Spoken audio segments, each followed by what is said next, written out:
Minu Kwali, who heads the new sub-region, speaks on the sub-region's impact as it delivers bulk power up to parts of the Republic of Niger.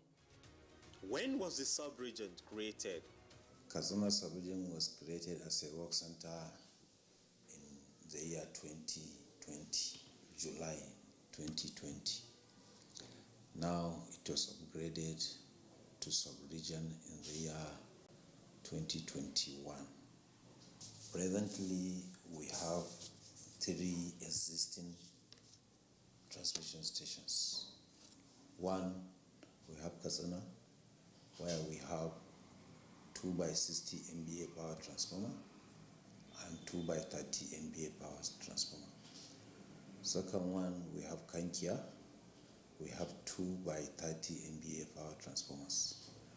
Number 3, we have 2 by 3/40 MVA power transformer at Daura transmission stations.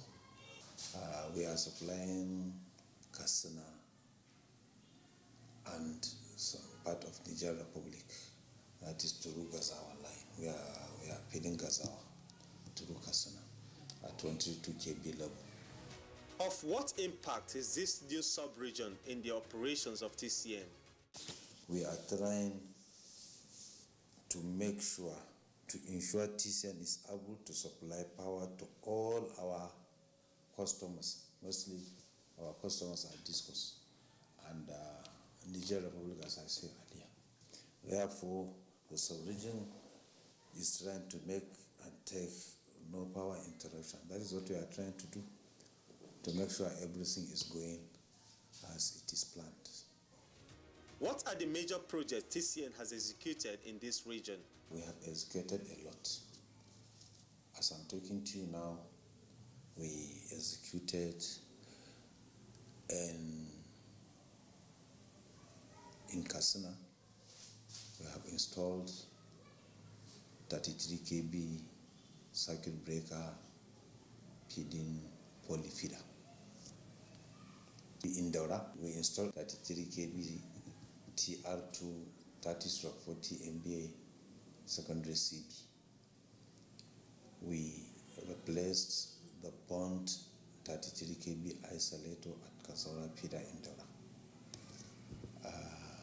In Kankia, we installed 33 kV feeder 3.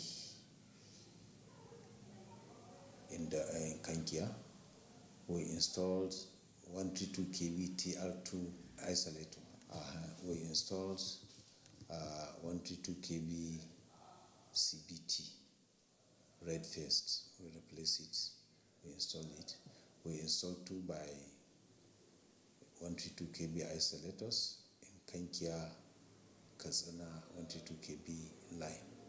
We installed CTs, a set of CTs, which we did a complete project in Kankia, as I'm talking to you now. Are there ongoing projects in the sub-region? We have ongoing projects. The project we have presently, we have our new 330/132/33 kV substations under construction. 2 by 150 MVA is going to be installed, and 2 by 60 MVA is going to be installed too. Admin block is there under constructions. Houses, staff quarters, that is what I mean, is under construction too. Therefore, the work is in progress as I'm talking to you now. The 330 kV line is still under construction too. As I'm talking to you now, they reach Tsenyawa local government in Kano State. They started from Katsina, they are going back to Kano. They reach Tsenyawa local government as I'm talking to you. Within a short period of time, I know they will reach Kano. Talking about maintenance, how is it executed across substations in the Katsina sub-region? When we are talking of maintenance, we have 3 types of maintenance. We have routine maintenance, we have emergency, we have plant maintenance. In plant maintenance, we used to apply at least 2 weeks before the time. Then we get an approval from NCC. That is how we do it. Secondly, on emergency, when we say emergency, things come unexpected. Therefore, we used to inform we go and apply, we get approval, we go and do it and execute our jobs. On plant, on regular maintenance, one we used to do every day, that one is going on. We used to go and inform the control room, we apply, and then we carried out our maintenance. We don't have any problem in terms of maintenance. We are doing it without any problem. In terms of training, how would you rate the current management on that? Well, I can rate the management almost, I would say 99.9%. I cannot say 100%, but I say 99.9 is almost 100. As I'm talking to you now, we have some of our staffs that are in training. Some, they have gone training and come back. As I'm talking to you now. Therefore, in terms of training, we salute the management. It's doing very well, and we appreciate it. In terms of safety, management is trying. Management is trying 100%, and promotion. If this thing will continue, I know all the workers will be 100% happy, by God's grace. And I know the workers will surprise the management in terms of work. That is what we are thinking. And I know it will happen by God's grace. There have been reports of power transmission lines right-of-way violation in parts of the country. How do you tackle this in Katsina sub-region? We have a good rapport with district heads and ward heads. We used to visit them. We are visiting them, we are complaining a lot of this thing. We have a problem of vandalizations, I know. We have the problem of the right of way. People used to, therefore, but we used to go there and talk to them. We used to give them some papers. We used to inform them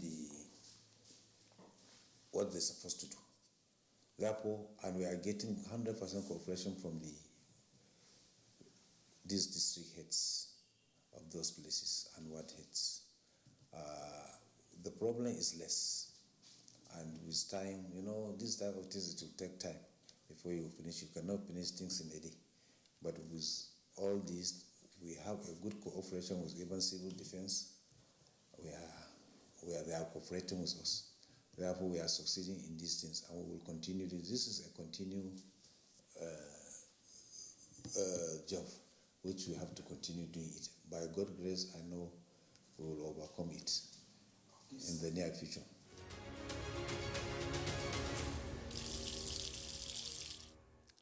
You just heard from Engineer Kwali about the impact the new Katsina transmission sub-region is creating in terms of enhanced bulk power delivery by TCN up to the Republic of Niger.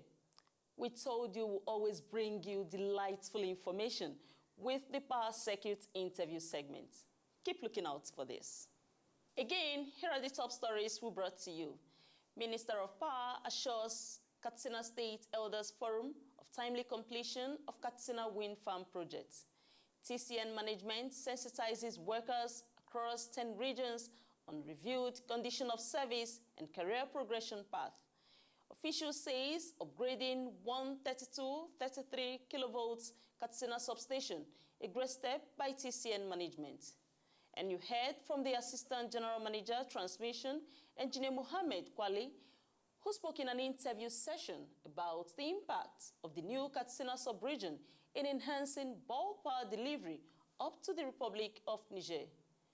Keep it up with TCN as you watch our episodes on the TCN YouTube channel. Also visit these platforms to learn more about TCN and its mandate of delivering improved bulk electricity nationwide. Ensure you protect yourself, against the COVID-19 pandemic by getting vaccinated and following the prevention protocols. I am Amara Agugoesi. Hope to see you again.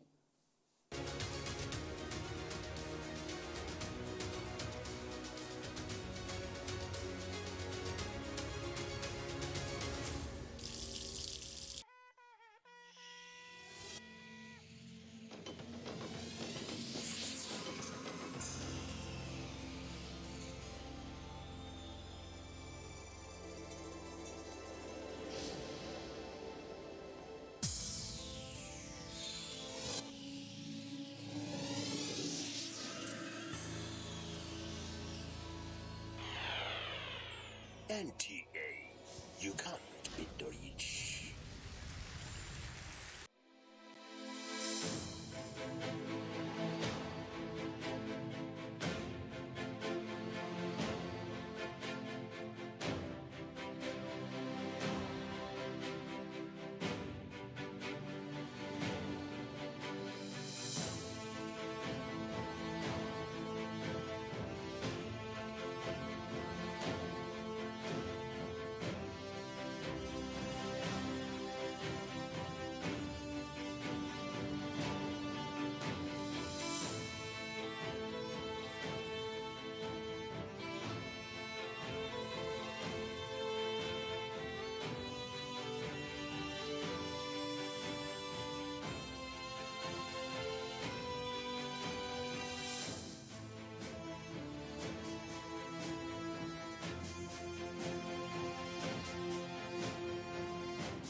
Welcome to Abuja, the place that unites Nigeria.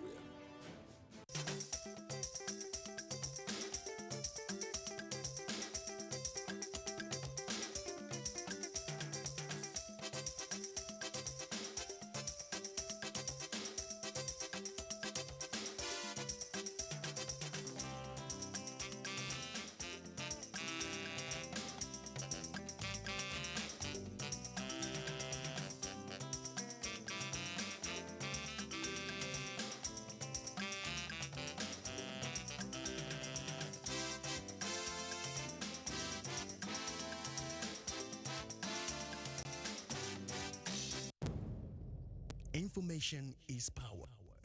Everyone wants power. So feel powerful with the NTA News mobile app, the one-stop information center. Real news at your fingertip. Be the first to report by uploading first-hand information on the You Report link, and be the first to know by simply clicking on any of the links on the sidebar for headlines, domestic and foreign news, economy, security, politics, sports, and more. Stream live on your smartphone and tablets and stay connected. It's pretty easy. Simply download NTA News app from your Google Play Store and you're good to go. NTA News mobile app, your access to real-time information.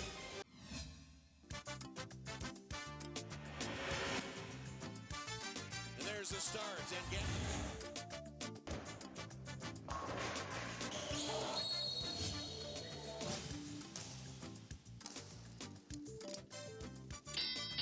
Promises to share out. Winds up that right hand.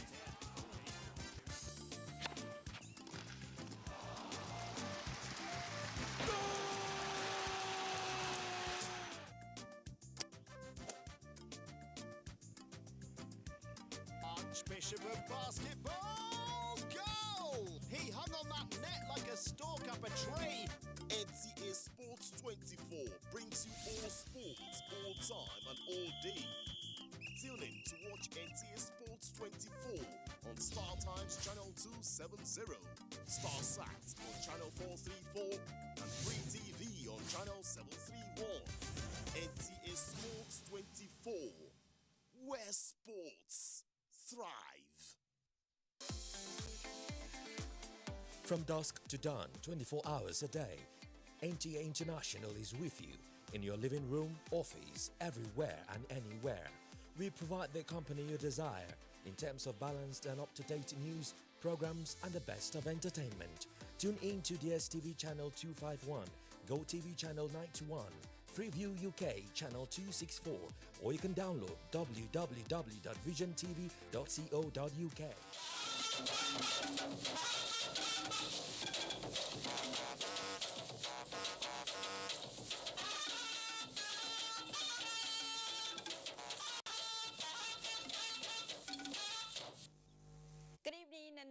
Welcome to an hour and a half of news from different parts of the nation, treated with the extra touch of fine detail.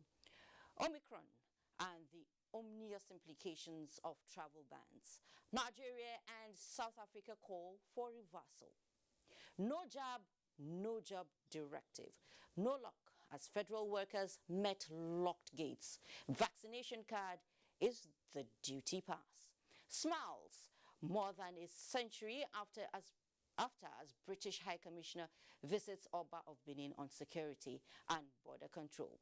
Smuggled weapons intercepted in Katsina. 108 suspects arrested during raid of merchants' Navy camp are arraigned in court. Lagos State government releases white paper on reports of judicial panel of inquiry. Today is World AIDS Day. How much attention does it get these days? We have these and more stories on our lineup, so do stay with us. After all, the taste of the pudding is in the eating. I am Fatima Omar Buba, and this is News Extra. I welcome you. President Muhammadu Buhari departed Abuja today, Wednesday, to attend Expo 2020 Dubai in the United Arab Emirates. President Buhari was seen off at the Nnamdi Azikiwe International Airport by the Chief of Staff, Ibrahim Gambari, FCT Minister Mohamed Musa Bello, the Inspector General of Police, Usman Al-Ali Baba, and other top government officials. Expo 2020 Dubai, with the theme Connecting Minds, Creating the Future, creates the environment for Nigeria to join over 190 countries to forge true and meaningful partnership to build a better future for everyone. Aside touring the Nigerian Pavilion at the Expo on Friday, Nigeria's National Day, the President will also receive in audience prospective investors as well as meet with His Highness Sheikh Mohammed bin Zayed Al Nahyan, Crown Prince of Abu Dhabi and Deputy Supreme Commander of the UAE Armed Forces, and Sheikh Mohammed bin Rashid Al Maktoum, Vice President and Prime Minister of the UAE and ruler of the Emirates of Dubai. On Saturday, President Buhari will be the special guest of honor at the Special Trade and Investment Forum themed Unveiling Investment Opportunities in Nigeria. It is put together to mark Nigeria's presence at the gathering by the Ministry of Industry, Trade and Investment. President Buhari is expected back in Abuja on Sunday, December 5, 2021. In the meantime, Nigeria and South Africa have signed new memoranda of understanding in diverse areas, including youth development, women and child empowerment, political consultations, as well as other critical areas that will lead to increased people-to-people contact. The signing of the MOU was the climax of a successful state visit to Nigeria by President Cyril Ramaphosa of South Africa and the 10th session of the Nigeria-South Africa Binational Commission. State House correspondent Gideon Ifade reports. Apart from the new memoranda of understanding on diverse areas such as youth development, women and child empowerment, and political consultations, as well as other critical areas that will lead to increased people-to-people contact, existing memoranda of understanding signed during the previous binational commission meetings were also reviewed.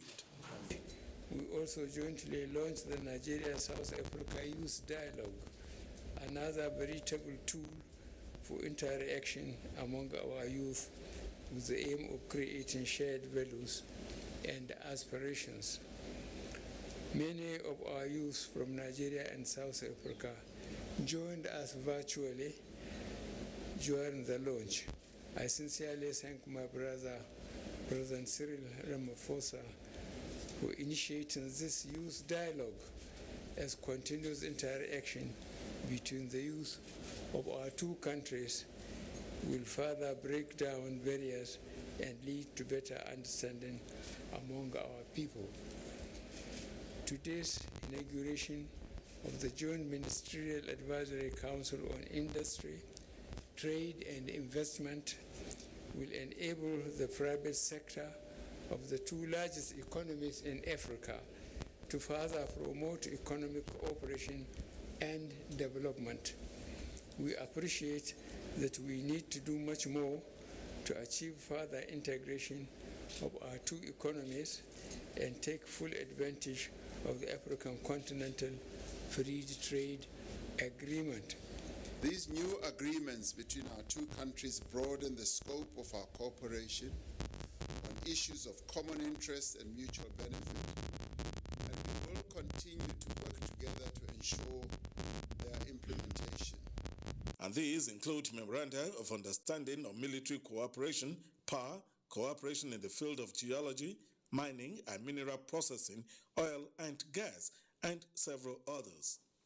Both countries had before now signed approximately 32 agreements, and today have added these other agreements, which will further strengthen the cooperation between the two countries and for the benefit of their citizens. In the State House, Jude Onifade, NT News. Nigeria and South Africa have come a long way in their bilateral relationship, both in regional integration and foreign policy. How they have fared at some point along the way has been crucial to their development. Charles Alpha takes a look at the progress, problems and prospects of these two countries regarded as Africa's most flourishing countries in trade and sustainable development. During the apartheid era, Nigeria, amongst other independent African states, fought for the liberation of their black brothers and sisters in South Africa. Then, Nigeria had no bilateral relations with the government of South Africa, as the country was a pariah state in the international community because of her apartheid posture. Our foreign relations has always been Afrocentric. So Nigeria played a very significant role in that era in seeing to the liberation of South Africa as a country and the entire Southern African region.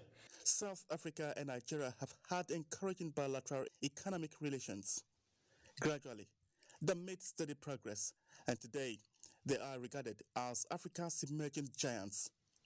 Between 2002 to date, South Africa has invested over $1.4 billion in tourism and telecommunications ventures in Nigeria. Quite a number of South African companies are here. Likewise, Nigerians are applying their trade in South Africa. We also have cultural ties, we have educational ties. Their economic and military capacity, culture, values and policies have positioned them as regional powers and find expression in their influential roles in respective sub-regions. Both countries are the dominant state entities in their respective sub-regions. They also have a history of cooperation with and involvement in a range of continental projects like the New Partnership for Africa's Development, NAPAD. Even though both are plagued in diverse ways, they have proven they can rise above their challenges. A lot can be done to ensure that all those tensions that leads to diplomatic row between the countries laid to rest. Issues around xenophobic attack should be discussed, early warning systems put in place, and of course, even the fight against COVID-19. The visit of the South African President Cyril Ramaphosa to Nigeria is hoped will consolidate on the gains and explore more ways both countries can achieve more. Charles Alpha, NTA News. In the meantime, the Nigeria-South Africa binational meeting has ended in Abuja with the need for African countries to forge a common front towards addressing health issues facing the people of the continent. A key outcome there was also call for reversal of the travel ban placed on South Africa as a result of the new Omicron variant of coronavirus found in that country. State House correspondent Joni Fadi has that. A friend in need, as the saying goes, is a friend indeed. At a time when South Africa is facing the challenge of a new coronavirus variant and travel ban from some prominent countries, Nigeria is opening its arms wide for economic and social cooperation and development with South Africa. Despite the scare generated by the new coronavirus variant, we have been able to hold successful meetings while observing strict coronavirus protocols through fraternal cooperation and understanding. For President Cyril Ramaphosa, the invitation to the Binational Commission meeting by President Muhammadu Buhari is an indication of a true brotherhood, thanking the Nigerian government for its understanding. President Buhari, the solidarity expressed by yourself and the government of Nigeria sends the strongest message. It says that as African countries, we are standing united against the imposition of arbitrary and discriminatory restrictions that are not only unscientific, but counterproductive in the long run. This is a global pandemic, and overcoming it requires that we collaborate and work together as a collective. The resulting damage to this travel ban to the economies of the countries affected will be considerable and long-lasting. He says this is a time for African countries to forge a common front towards addressing the health issues facing the people of the continent. Of the many areas of cooperation explored during this BNC was Nigeria and South Africa working to build resilience in our respective health systems and around our shared health priorities. A draft memorandum of understanding in this regard is being processed. As African countries, we affirmed that healthcare cooperation is a critical area of focus in the current climate, as well as in furtherance of the AU's Agenda 2063. A number of agreements were entered into from the meeting, and both countries have pledged to implement the new and previous agreements and to further strengthen their bilateral relation. In the State House, Jide Onifade, NTA News. And the federal government has commenced enforcement of the No Vaccination, No Work Directive for its workers. Oluseyi Adiagbo monitored the enforcement in some institutions in the nation's capital.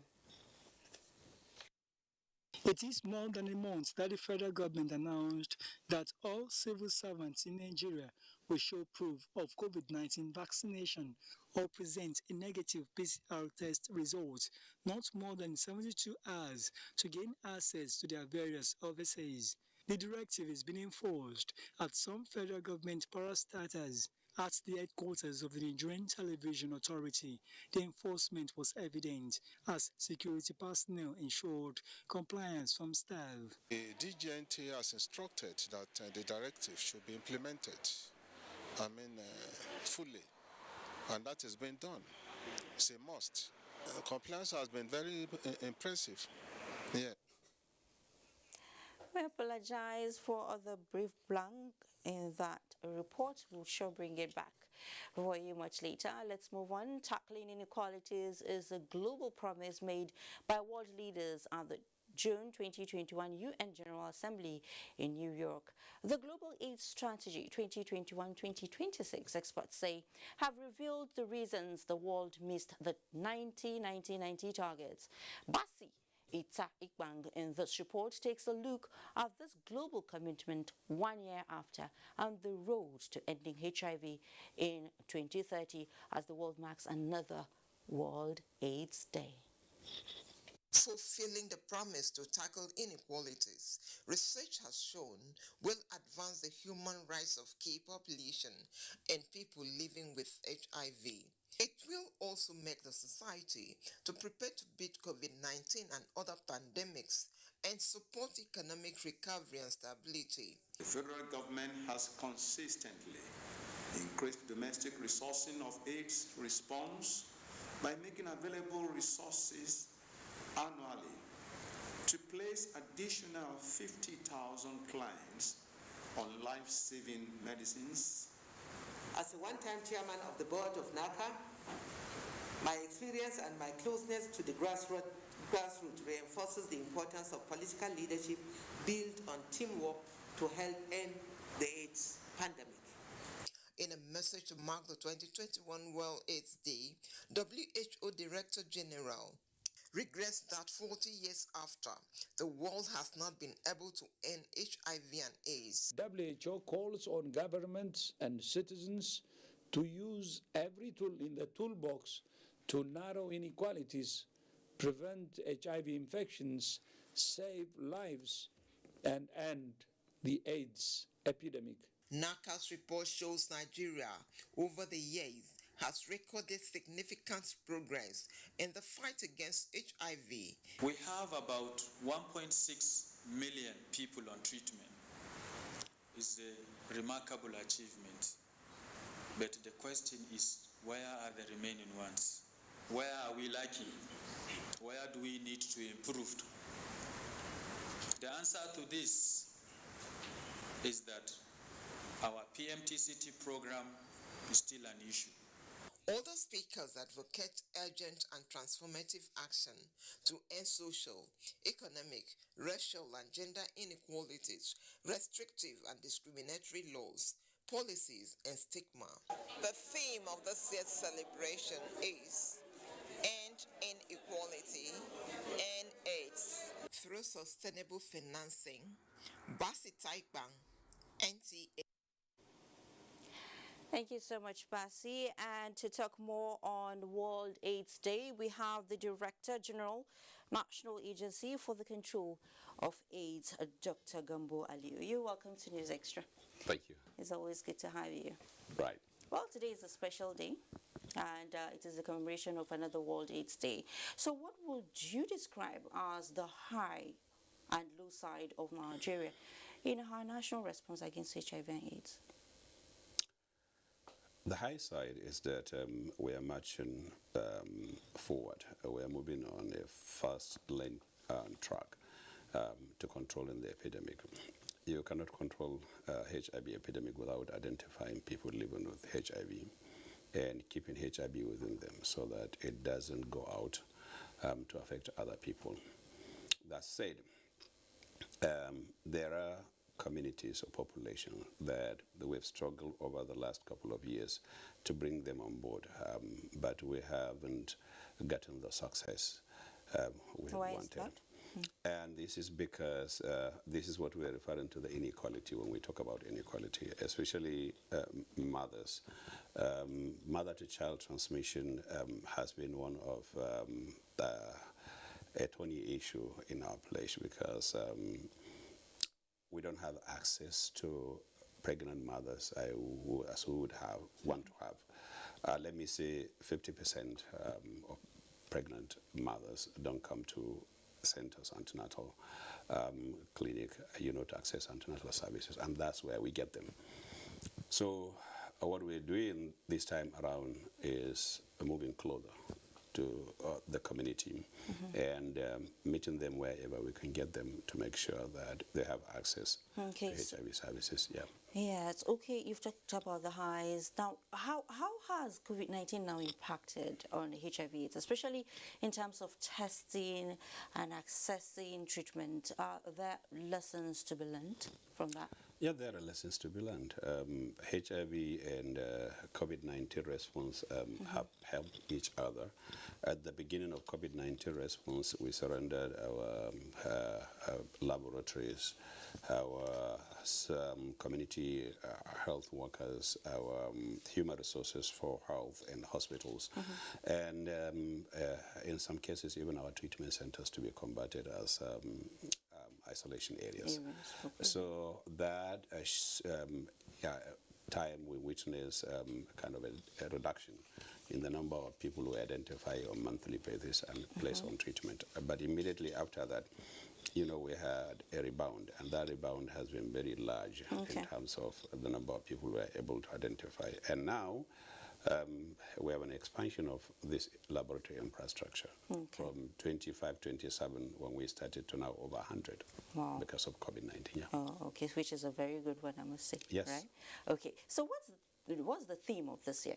Can you tell us about the theme? Yeah, there is the global theme, which is talking about end inequality, end AIDS, and end pandemics. So what are the projections now, for the country in view of the theme for this year, the projection? Yeah, we've given ourselves a task.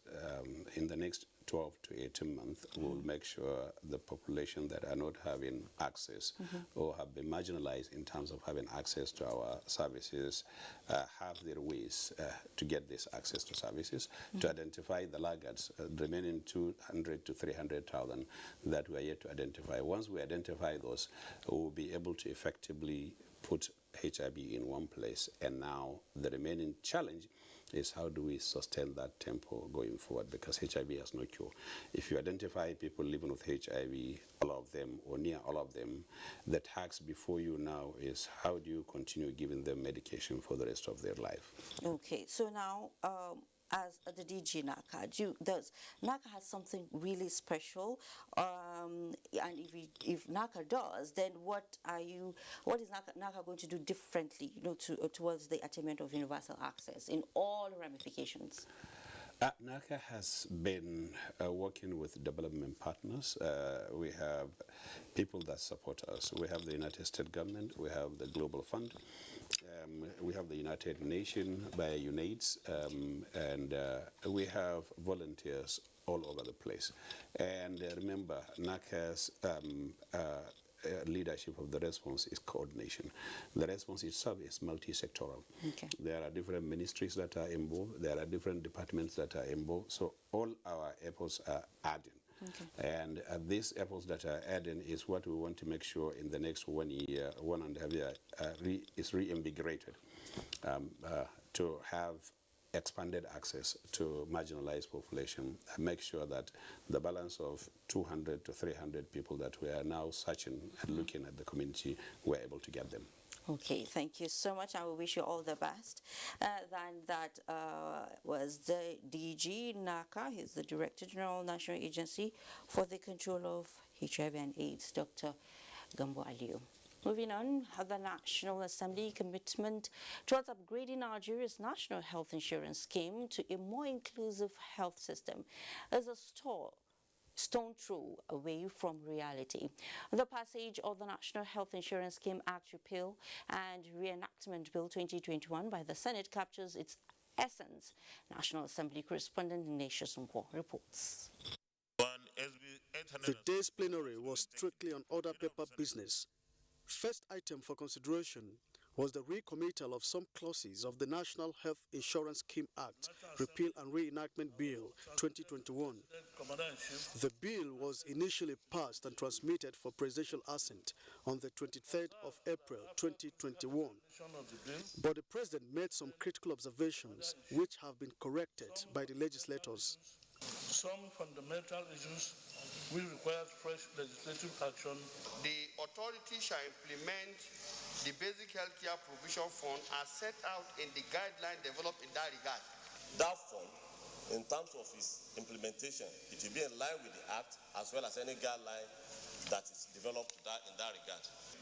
I think the idea is for the money to be appropriated, even if it is a special funding. The Institute of Culture and Tourism Okeibo endorsed State Establishment Bill, sponsored by Senator Nicholas Tofowomo.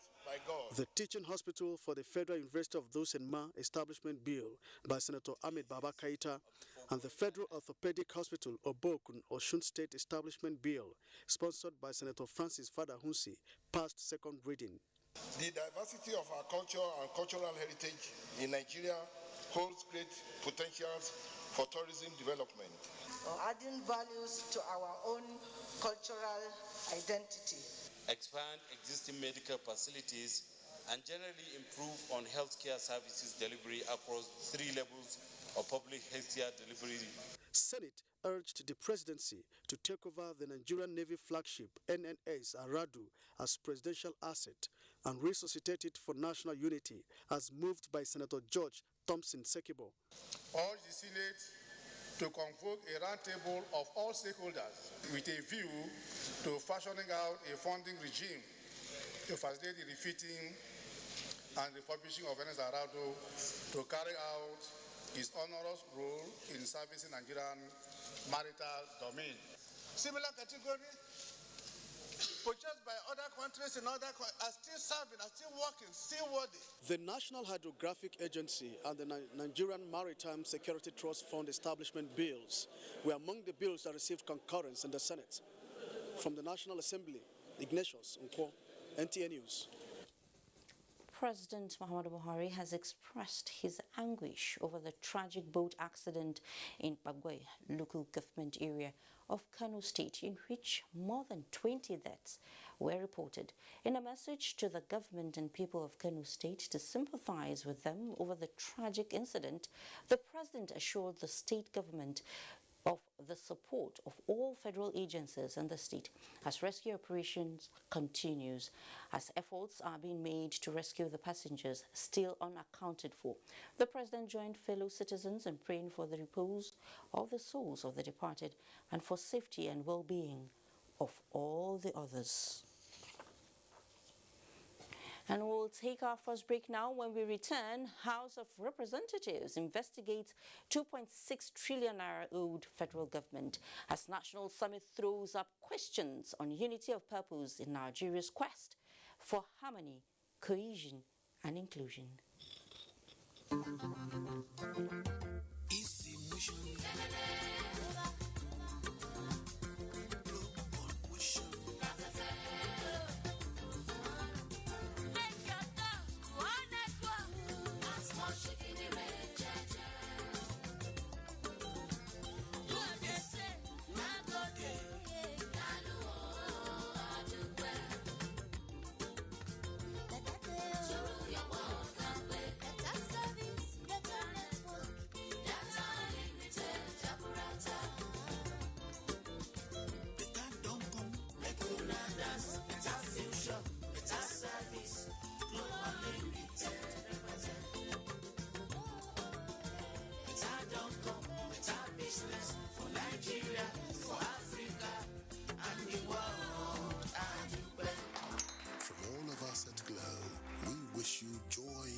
The National Board for Technical Education, in collaboration with Dutch Gesellschaft International, invites you to a one-day high-level meeting on Industry Consultation 7.0.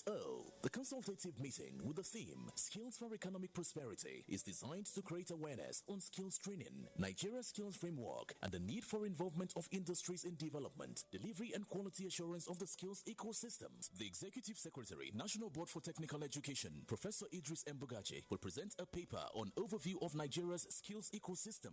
President MAN will also present a paper on skills, security, and economic growth, while GIZ will look at industry partnership in skills delivery and international perspective. This year's engagement is slated for Thursday, 2nd of December 2021. The venue is Secunda House, 1446, off plot 1008, Constitution Avenue, Abuja. Time 10 a.m. prompt, and will attract participants from the organized private sector, MAN, NECA, as well as relevant MDAs. Announcer, Professor Idris Mbugaji, Executive Secretary, National Board for Technical Education. I am more than just an idea. I am alive, connected. I am part of an ecosystem, creating connections within an interactive and sustainable city. I am intentional about excellence, integrity, and efficiency. I am invested in building a sustainable future. I am committed to strategic partnerships and collaborations.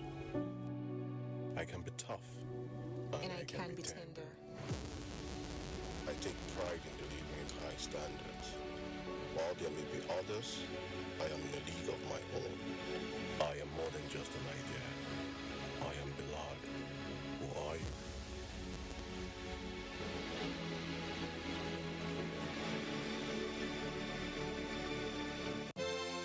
There is a saying that Christmas is what you make of it. At Bedmate Furniture, we enjoy making your Christmas comfortable and exciting with the furniture we provide you. That's why from 1st November to 18 December 2021, Bedmate offers you and your loved ones amazing luxury furniture your home loves and truly needs at up to 70% discount. You also stand a chance to win fridges, TVs, washing machines, and many more as we keep making your living better through the furniture you love.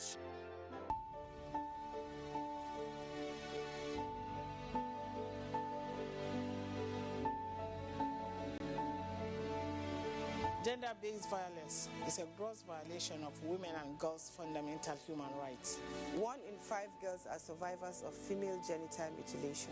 Women face inequality in accessing health, education, and human rights. 1 in 3 women suffer gender-based violence.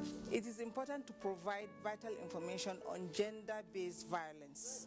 I called on government, religious, and community leaders to adopt the culture of zero gender-based violence and harmful practices.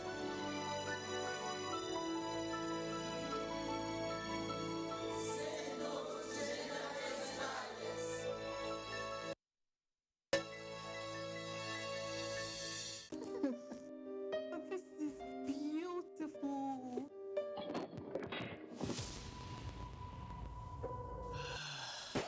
Quality is vital. Quality is Vitafoam. Hello, honey. Hey, baby. Wow, those guys are good in bed. What? Yes, we're good in bed. Hurry now to any Vitafoam accredited dealer nationwide or visit us online on www.vitafoamng.com to place your order today. Vitafoam, the fine art of living. Welcome back. A report said to have emanated from the Nigeria Extractive Industries Transparency Initiative alleges that oil and gas companies owe the federal government more than 2.6 trillion naira. This raised eyebrows at the House of Representatives, prompting it to launch an investigation. National Assembly correspondent Lami Ali reports. The decision to launch an investigation, which the House titled an ad hoc committee to handle, is to enable it to identify companies involved, the actual amounts after accounts reconciliation, and ensure that monies recovered are channeled to fund the budget. The Federal Inland Revenue Service, National Oil Spill Detection and Response Agency, and NATI are to provide necessary data to the committee. 2.6 trillion. It's a lot. Also to be investigated by a separate committee is the inventory of assets and liabilities of the Nigerian National Petroleum Corporation (NNPC) after its conversion to a limited company to ensure legitimate transition as raised by Isiaka Yokunle. To boost investors' confidence and enhance transparency and efficiency in the supply chain management of the newly established NNPC Limited. The two matters on security from Ifeanyi Murma, urging the relocation of a checkpoint at Hiala, Anambra State, and the motion from Taiwo Luga stressing the need to put in place security measures in schools were adopted. On Saturday, the 30th day of May 2020, a police makeshift road blockage was the cause of a fatal accident at Ihiala, which led to the death of the trailer driver and his conductor, as well as over 10 bus passengers. The House also appreciates the federal government's intervention in school feeding program. However, there is an urgent need to provide adequate security in schools in the country to ensure the safety of the school. Representative Simon Elisha was also supported by the House in his appeal to authorities to connect parts of Gombe State to the national electricity grid. Plenary featured the second reading of 5 bills seeking the establishment of tertiary institutions and a bill to establish Chartered Institute of Emergency, Crisis and Disaster Risk Management, sponsored by Representative Abubakar Fulata and 4 other members. The House has adopted the report on the bill seeking to establish Nigeria Postal Services Commission as submitted by the House Committee on Telecommunications. From the National Assembly, Lami Ali, NTA News. In another story, Minister of Niger Delta Affairs, Senator Godswill Akpabio, says concerted efforts and collaboration with relevant stakeholders across the different levels and sectors, especially the education sector, is key to achieving national security. The minister was speaking at a pre-convocation lecture during the 5th and 6th combined convocation ceremony of the Federal University of Dutsemma, Katsina State. He described the provision of security as the most valuable objective that a serious government must achieve for its people. The national national security has great influence on education and sustainable development. In fact, national security is the most valuable objective that a serious government must achieve for its people. This, however, can best be achieved by making concerted efforts in collaboration with relevant stakeholders across the different levels and sectors, especially the educational sector. The leader are excellent, and we are proud of you and your commitment to the university. Earlier, Akpabio performed the groundbreaking ceremony for the construction of the Muhammadu Buhari Faculty of Law building at the permanent site of the institution. The minister later paid a courtesy visit on the Katsina State Governor, Bello Masari, where both agreed on the need for Nigerians to be united for the nation's peace and development. The 2021 National Unity Summit in Abuja ended with the participants admitting that a deliberate and consensus effort must be made by citizens for Nigeria to progress to the next level in its journey to nationhood. Kenneth Nanim reports. They are from different tribes but are dancing to a single tune in their native ways. This is what the National Unity Summit aims to achieve. That explains why political and social analysts who took turns to speak identified the renewed call for cessation by some, leadership failure, bad governance, corruption, weak institutions, insecurity, perceived injustices, and deteriorating zeal for patriotism amongst citizens as reasons causing disunity. We believe that a conversation of this nature could provide a roadmap towards finding an acceptable means of restoring confidence in the polity. Former INEC chairman Professor Atahiru Jega noted the prioritization of indigenship over citizenship, fake news, hate speech as threat to national unity. Elected leaders must uphold the constitutional provisions pertaining to citizenship rights and ensure that all citizens have equal rights wherever they may reside in Nigeria. Panelists corroborated Jega's assertion and added decaying family values, non-inclusiveness, ineffective policies, slow implementation of social investments to address poverty, as well as lack of equity and fairness in wealth distribution as other issues needing attention. Chairman Governors Forum was on hand to respond to some of the issues. Unity cannot endure where injustice, exclusion, inequity, and marginalization are embedded in the practice of governance. That is why, as leaders, we must pay attention at all times to ensure that as we work to deliver on our mandate, fairness and equity are made our watchwords at all times. Another point underscored at this summit is the need for the nation to harness the strength of unity in its diversity as a tool to building a new Nigeria where peace and justice reign, as is being proposed in the second stanza of the national anthem. Kenneth Nanim, NTA News. In the meantime, discussions on how to return the looted artifacts from Benin by Europeans are at advanced stage, and the British government is at the forefront to ensure that this is achieved. This is the message the British High Commissioner has taken to the palace of the Benin monarch during her visit. Good luck in any reports. The visitor, who is at the palace for the first time, was ushered into the splendor of the Benin royalty for discussions. She said the British government is in the forefront in ensuring the artifacts are returned soon. She commended Oba Ewai II for his effort in taming the menace of illegal migration, as well as for his purposeful leadership.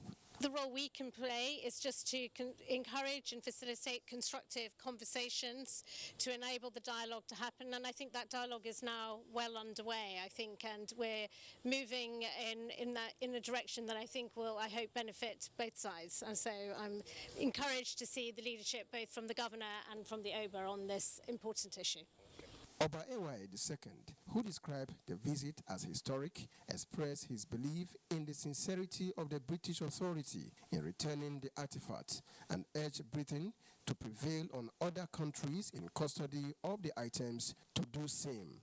He said on arrival, the artifacts will be housed in Benin Royal Museum and kept in custody of the palace. Pray that when these artifacts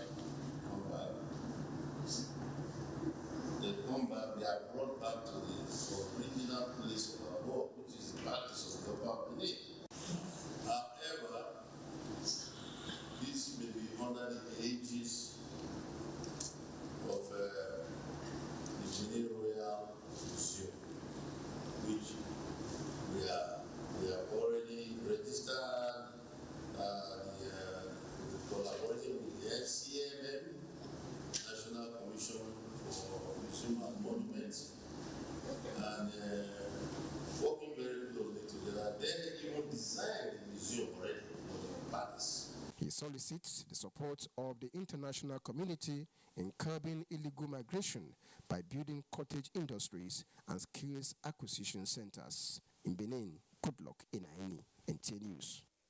Now, a rare waterfall in Ekiti is bringing back talks of making the best out of the country's tourism endowment. This waterfall sees over 1 million people annually and supports extensive economic activities along its channels. Hamis Rogo in Ekiti reflects on what makes this waterfall unique. I don't have a picture of heaven, but I guess it must have a waterfall. My imaginations actually go to an overdrive when I come across this spectacular phenomenon in Ekiti and speculate the wonders of heaven. I was in Ekiti State for the National Festival of Arts and Culture NAFest. Through it, I come to terms with the topography of the state. It is a land of hills and valleys. Out of these hills are some exceptional works of nature. The Arenta Waterfall in Ekiti West local government area is a good example. I'm in a place of nature. I've always feel like Nigeria has not been fully discovered in terms of its tourism potentials and in terms of what it has differently to show to the world. That yes, it has all the resources and the natural endowment to be a top player in the world. I'm in Arenta Waterfall in Ekiti. This Arenta Waterfall is unique because it has 7 levels. 7 levels is like a stairs. It's coming from 1, 2, 3, 7. And then obviously, it is like this all year round. The water has never been short of this volume, whether it is rainy season or dry season. And the environment where it is located is just so awesome, so beautiful. From the walk into the waterfall, you begin to imagine whether you are actually in Nigeria. Everything here is lush and serene. The sound of the waterfall is the only noise. Tourists come here in hundreds to connect with the nature. They come from all over the world. It was awesome. It was awesome overall. I think this is something that, as black people, as we're trying to come back to the continent, this is definitely something beautiful we should be seeing and knowing that our continent can provide all this beautiful culture and just nature overall. I'm excited. I least seeing this waterfall that Nigeria has this kind of tourist site in our nation. So it's something great to behold. It's something phenomenal. We as a nation need to imbibe projecting and promoting our culture, irrespective of anywhere we come from. I actually decided to mount the water 7 steps, but my company was crowded for time, and there was haste in their show. But you can't meet the sublimity of the outpouring of this water. There is a storyline to all this. Nigeria continues to show herself as a potential tourism destination, but when shall it harness all these endowments to her increased prosperity? In any case, as we leave Arenta, you have this echoing presence of the marble that it really is. In Arenta Waterfall in Ekiti State, Muhammad Hamis Rogo, NTA News. Well, like Hamis Rogo said, he doesn't have a picture of heaven, but from what we've seen, Arenta Waterfalls is beautiful and also unique. Nigeria is beautiful, I must say. The Minister of Women Affairs, in collaboration with the United States Agency for International Development, has inaugurated a situation room to generate and collate data in tracking cases of human rights and gender-based abuses. That the effort is in a commemoration of the 16 days activism against gender-based violence. Abakar Usman Akwanga reports. The Ministry of Women Affairs has remained at the forefront of advancing issues affecting children, vulnerable persons, and gender-based related violence. And to tackle the menace headlong, the ministry, in collaboration with USAID, inaugurated Situation Room for Orphans and Vulnerable Persons to develop data in addressing cases of gross abuses of human rights. We can all, through commitment and foresight, emulate the contributions of USAID and commit to a harmonious and sustainable data system that will place Nigeria in the league of nations that are data compliant in accountability and commitment. The mandate of the Ministry of Women's Affairs to promote women's equality and opportunity and protect women and children from abuse and exploitation is one that is fundamental to USAID's mission in Nigeria. The ministry also presented awards to USAID in appreciation of its global support in promoting human rights issues and uplifting the hope of the orphans and the less privileged. In Abuja, Abubakar Usman Akwanga, NTA News.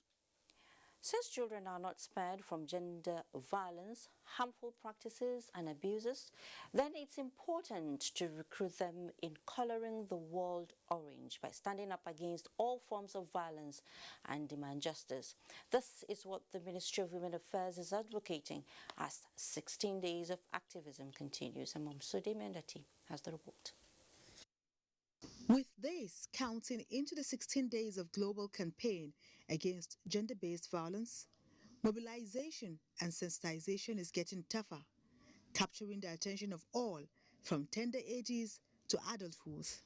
We have female mutilation. Around 200 million women alive today undergo female mutilation, either at tender age or adolescence age.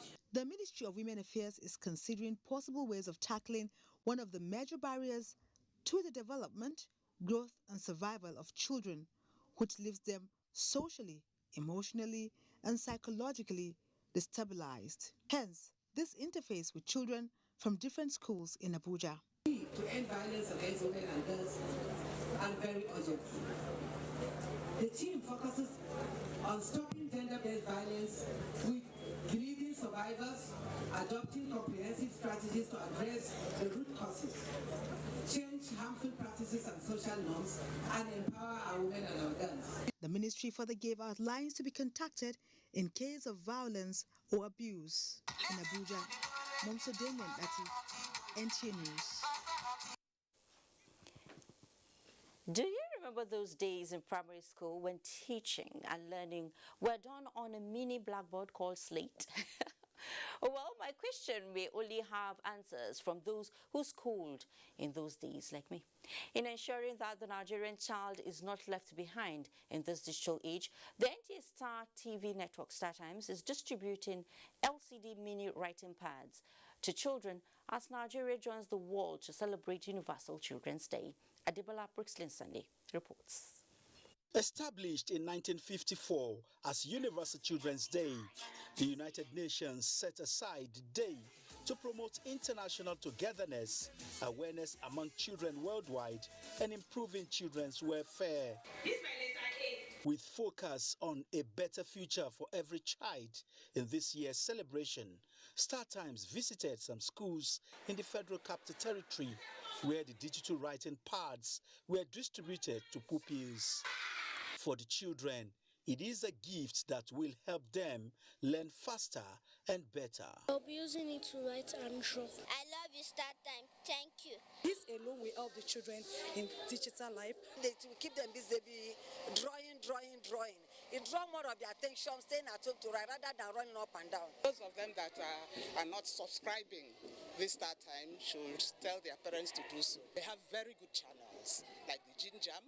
My little ones always like to watch that. The gesture, which is a national program, is a way of giving back to the society. We're using chalks and blackboards and the rest, but it's amazing that children right now can use an LCD writing pad. And what's great about this writing pad is that you can erase whatever you have written and start all over again. The University Children's Day, observers say, offers everyone the opportunity to advocate, promote and celebrate children's rights that will build a better world for children. Adebola, Brooksland Sunday, NTA News. We'll take you back to health matters now. We earlier talked about HIV and AIDS, but now we're going to talk about the latest COVID-19 variant, which is the Omicron. The earliest sample of Omicron, the latest COVID-19 variant, was detected on the 11th of November in Botswana. 2 weeks after that, the World Health Organization designated it a variant of concern. Nigerians received the disturbing news of the confirmation of 3 cases of Omicron this Wednesday. Not much is known about the new variant yet. However, let's join health correspondent Rabi Abdullah for a brief profile on Omicron. Mutation, which has to do with change, is a major characteristic of a virus. Studies indicate that with the SARS-CoV-2, 8 notable variants have been found since September 2020. They include Alpha, Gamma, Beta, Delta, Eta, Kappa, Lambda, with Omicron bringing the number to 9. Out of the lot, the WHO designated Delta and Omicron variants of concern. At the moment, the World Health Organization says it is coordinating with a large number of researchers around the world to better understand the Omicron variant. Studies currently underway include assessment of transmissibility, severity of infection, including symptoms, performance of various and diagnostic tests, and effectiveness of treatment. In terms of transmissibility, report says it is not clear. However, from its detection within 2 weeks, it is said to have overtaken the Delta variant and becoming the dominant strain in a province where there is a surge in cases. In terms of treatment, oxygen and dexamethasone are said to be saving lives, just as 2 other antiviral drugs have shown impressive results. The World Health Organization recommends countries to enhance surveillance and sequencing of cases, among other recommendations. Effective measures against COVID-19 and the existing variants remain getting vaccinated, wearing of face masks, sanitizing or washing of hands, maintaining social distance, and gathering in well-ventilated spaces. In Abuja, Rabi Abdullah, NTA News. Thank you, Rabi, for that. And to talk more on Omicron, we have the Director General, NCDC, Ifedayo Adetifa. He is here to talk more on the COVID-19 variant Omicron. So Omicron, sir, you're welcome to News Extra. I'm so excited to talk about this because so many people don't really know much about this virus. That is why we have you via Zoom. So you're welcome to News Extra. Thank you very much. Good evening. Good evening, viewers. Okay. We all know that the Omicron variant is, or will I say, by the WHO has been confirmed in Nigeria, and we all know that it's a variant of concern. So we would like to know how this came to be and what are the facts behind that.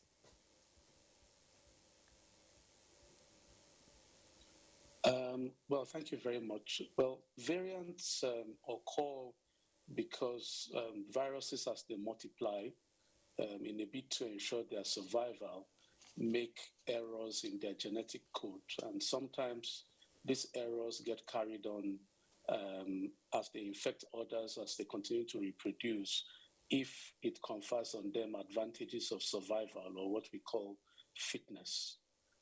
For this particular variant, there have been mutations, which are changes to the genetic structure noticed on the spike protein region. Now, the spike protein region is important because this is instrumental to the virus's ability to invade, to infect, and to cause disease.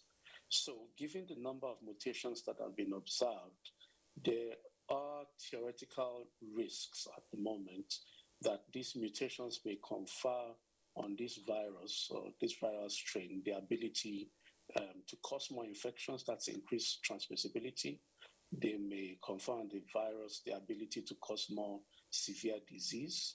That means lead to more hospitalizations and deaths. Or they may also confer on the virus the ability to escape protective immune responses, so including those that may be induced by vaccination. Okay, Doctor. However, Doctor would also like to know these are all theoretical concerns. Okay, Doctor, can you hear me? If we would like to know how it was imported or how it got imported into Nigeria. Okay, as part of the COVID response, we are conducting surveillance, as you know, of all incoming or inbound travelers into Nigeria.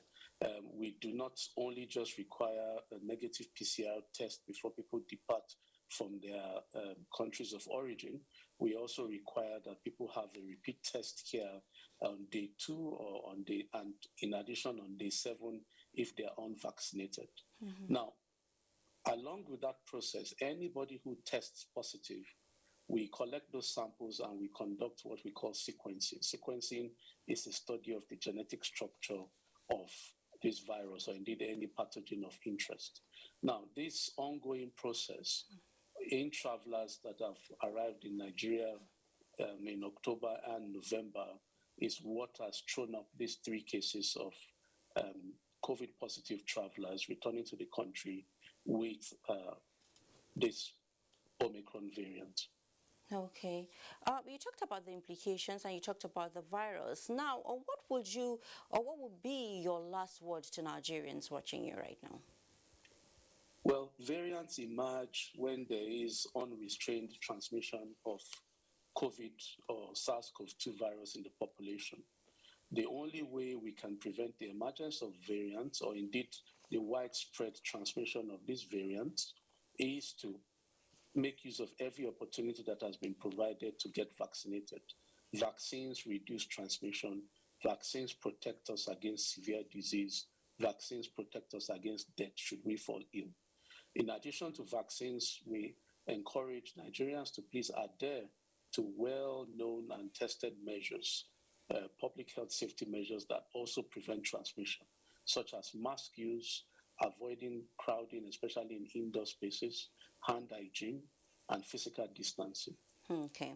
Thank you so much, Dr. Ifedayo Adetifa, for coming on News Extra to talk to us about the new COVID-19 variant. Well, DG and CDC there.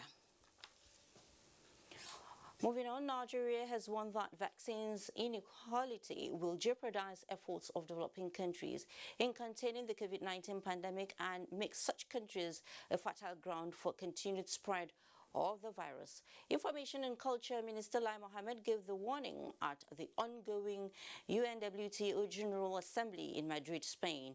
Anthony Forson reports. With all member nations of the global body gathered for the 24th session, discussions centered on the pandemic and how it has impacted lives in a profound way, describing it as a turning point. As an assembly of tourism ministers around the world, African ministers made the point about the continent being sidelined by bigger and richer nations who are showing less interest in the plight of the continent. I made reference to the fact that most developed countries, they use their enormous resources to sign agreements with manufacturers of vaccines. So what we have in the world today is a situation whereby developed countries like the USA, like Japan, like UK, have cornered the vaccines that have been produced. Even though Nigeria, in its efforts to restart tourism, the Nigerian government, Lai Mohammed, maintained is committed to the promotion of sustainable tourism by leveraging on its diverse cultural heritage to assist in promoting domestic and international tourism, given the steady growth in Nigeria's cultural tourism driven by the creative industry. Stigmatizing African nations must be stopped and the continent carried along. There's need for developed countries to stop hoarding these vaccines and make them available. You see, because the cost of vaccines is not just in procurement, distribution, logistics, communication. They are also sources of cost, which unless there's understanding between the developed countries and developing countries, we will not see the end to COVID-19. Lai Mohammed told the Assembly that as Nigeria heightens preparations to host the 2022 regional conference, it will coincide with the reopening of the nation's iconic structure, the National Theatre, which is a tourism destination. In a related development, the Nigerian Tourism Development Corporation has been formally reabsorbed into the United Nations World Tourism Organization's affiliate member group. The DG NTDC, Folorunsho Shokuka, said the affiliate members' plenary session is an eye-opener for countries around the world who generate revenue from tourism to be proactive. We looked at a lot of new ideas in terms of what technology can be used for. For example, if you look at this QR code here, this is what has controlled our access into the buildings, into the plenaries. What are the criteria that we use to react, to shut down? We need to look closely at that. We need to look at some of the most regulated industries in the world and decide exactly what palliatives they're going to get, because some of them are going to fail. It is also time to innovate. That innovation is supposed to drive behavioral change. That innovation is supposed to drive collaboration within and between industries to create the values that are required for the survival of this industry. He assured that the take-home from the session will be implemented to help the sector. In Madrid, Spain, Anthony Forson, NTA News.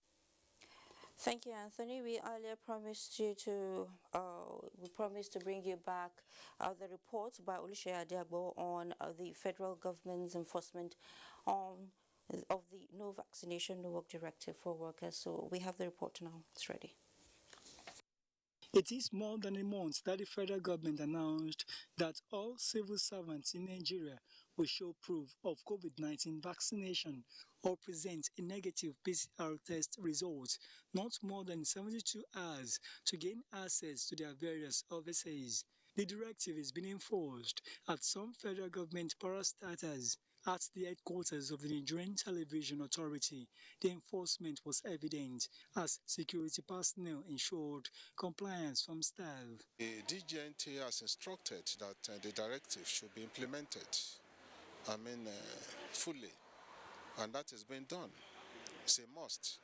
Compliance has been very impressive.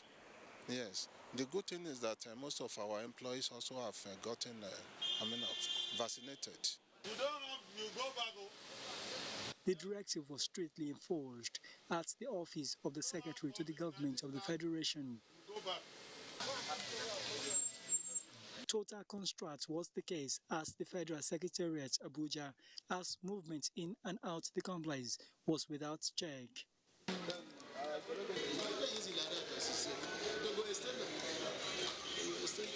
But right now, right here, people are coming in, nobody is checking whether you have a card or not. What you do now, I think you are here. Muhammad Aliu Muhammad is a staff of the Federal Ministry of Information. The office assist denier has compelled him to visit the nearest vaccination center. The government have done their best, but I think now they have provided more centers to enable all and sundry around the office areas to have it done. Well, it is expected that more public servants will take this directive more seriously to stop the spread of COVID-19 and get protected against the virus. In Abuja, Oluseyi Adiagbo, NTA News. Nigeria records her first digital retail offer, the first to be delivered via a digital platform as shares of telecommunications giant MTN Group went up for sale this Wednesday. It targets to realize 97 billion naira from the sale of shares. Katsina reports that the offer for subscription, which was launched in Abuja, will be available for 2 weeks in the first instance at 169 naira per share. It is a new dawn for retail investors in Nigeria as telecommunications giant MTN Group make history, offering to sell up to 575 million shares in MTN Nigeria to institutional and retail investors. The investment opportunities open to all Nigerians, especially subscribers to MTN networks. Carl Turiola, Chief Executive Officer MTN Nigeria, say the MTN Group hopes to build a local shareholders base of over 2 million Nigerians through a digital platform being provided for those interested to subscribe from the comfort of their homes. Ensure that it broadens our local shareholder base, providing an opportunity for as many Nigerians as possible to become shareholders in MTN Nigeria and share in the growth and value that this great business creates. To be clear, we are not raising capital. This is a sell down by MTN Group of its shareholding. It would be the first offer in the Nigerian capital markets history that would be end-to-end digital as far as the way you subscribe. The offer is designed to maximize participation from local Nigerian retail investors. MTN Nigeria sees a possibility that the shares could be oversubscribed and says if that happens, it will be an opportunity to put up for sale an additional 86 million shares representing 15% of the shares on offer, bringing the total offer up for possible sale to 661 million shares. The minimum subscription is 20 shares. In lots of 20 shares thereafter. So you buy 20 shares, 40, 60, and so on and so forth. MTN would like as many Nigerians as possible to be co-owners in what we consider to be Nigeria's best-run business. The offer is projected to change the narratives of investment in the nation's capital market as it provides exciting opportunities for all categories of workers and investors. In Abuja, NTA News. Nigerian women have continued to rise above every daunting challenge that has to do with leadership or entrepreneurship. This they demonstrated again with the training of women by the National Council of Women's Societies in Abuja. Kalu reports that the women have resolved to keep pushing till they achieve the desired purpose of what they termed backward never, forward ever. We move. A typical day of an average Nigerian woman, from the breaking of the dawn to when the sun sets, is filled with activities. Women in Africa are highly active and hardworking.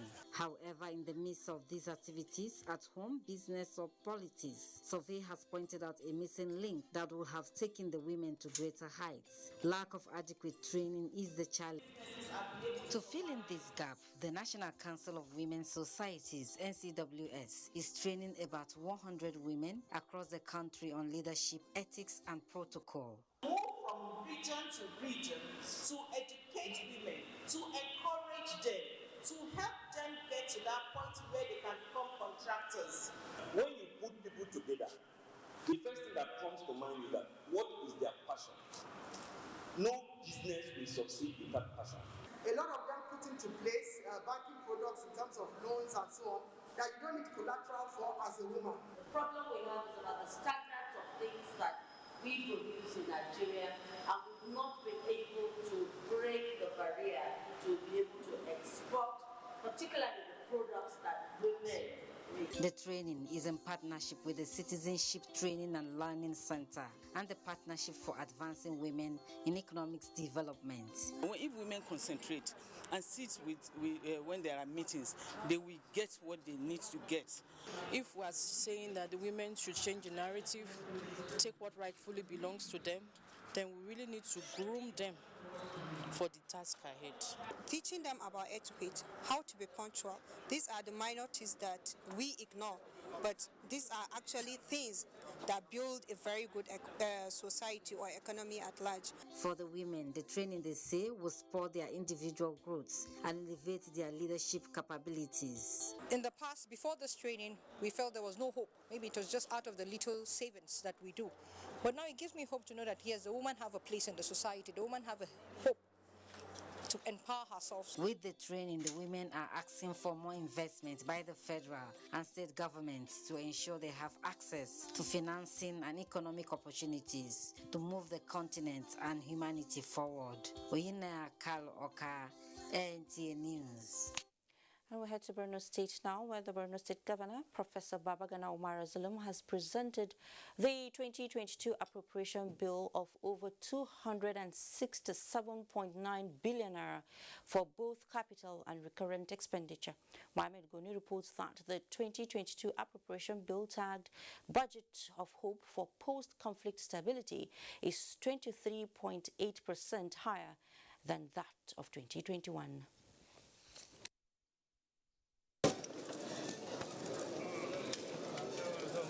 Of the 267.9 billion, 172 billion 535 million 634,000 naira is for capital expenditure, while 95 billion 385,000 naira is for recurrent expenditure. The budget figure for the 2022 fiscal year was based on assumption of increase in the federal statutory allocation, increase in the state internally generated revenue, price of crude oil benchmark of $7 per barrel, and inflation rate of 13%, as well as local GDP growth rate of about 4.2%. The 2022 budget report for conflict stability aims at accelerating our ongoing construction of historic community for self and dignified resettlement, provision of livelihoods and social support to citizens, and ensuring the completion of ongoing.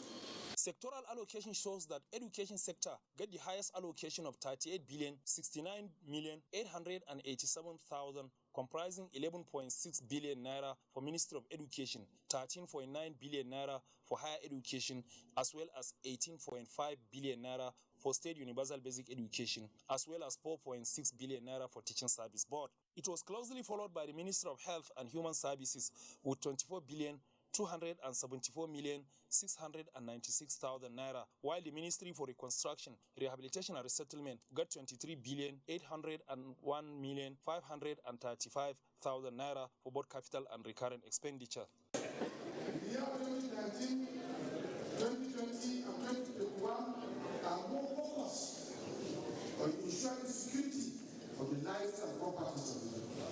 We have started witnessing gradual return of peace in Borno State, and therefore focus on my attention to effective service delivery. Speaker, Borno State Assembly Abdul Karim Lawan, who applauded the governor for his zeal and commitment to improve the laws of the citizenry, assured all that the budget will be subjected to thorough legislative scrutiny and urged MDAs to come forward to defend their budget for timely passage.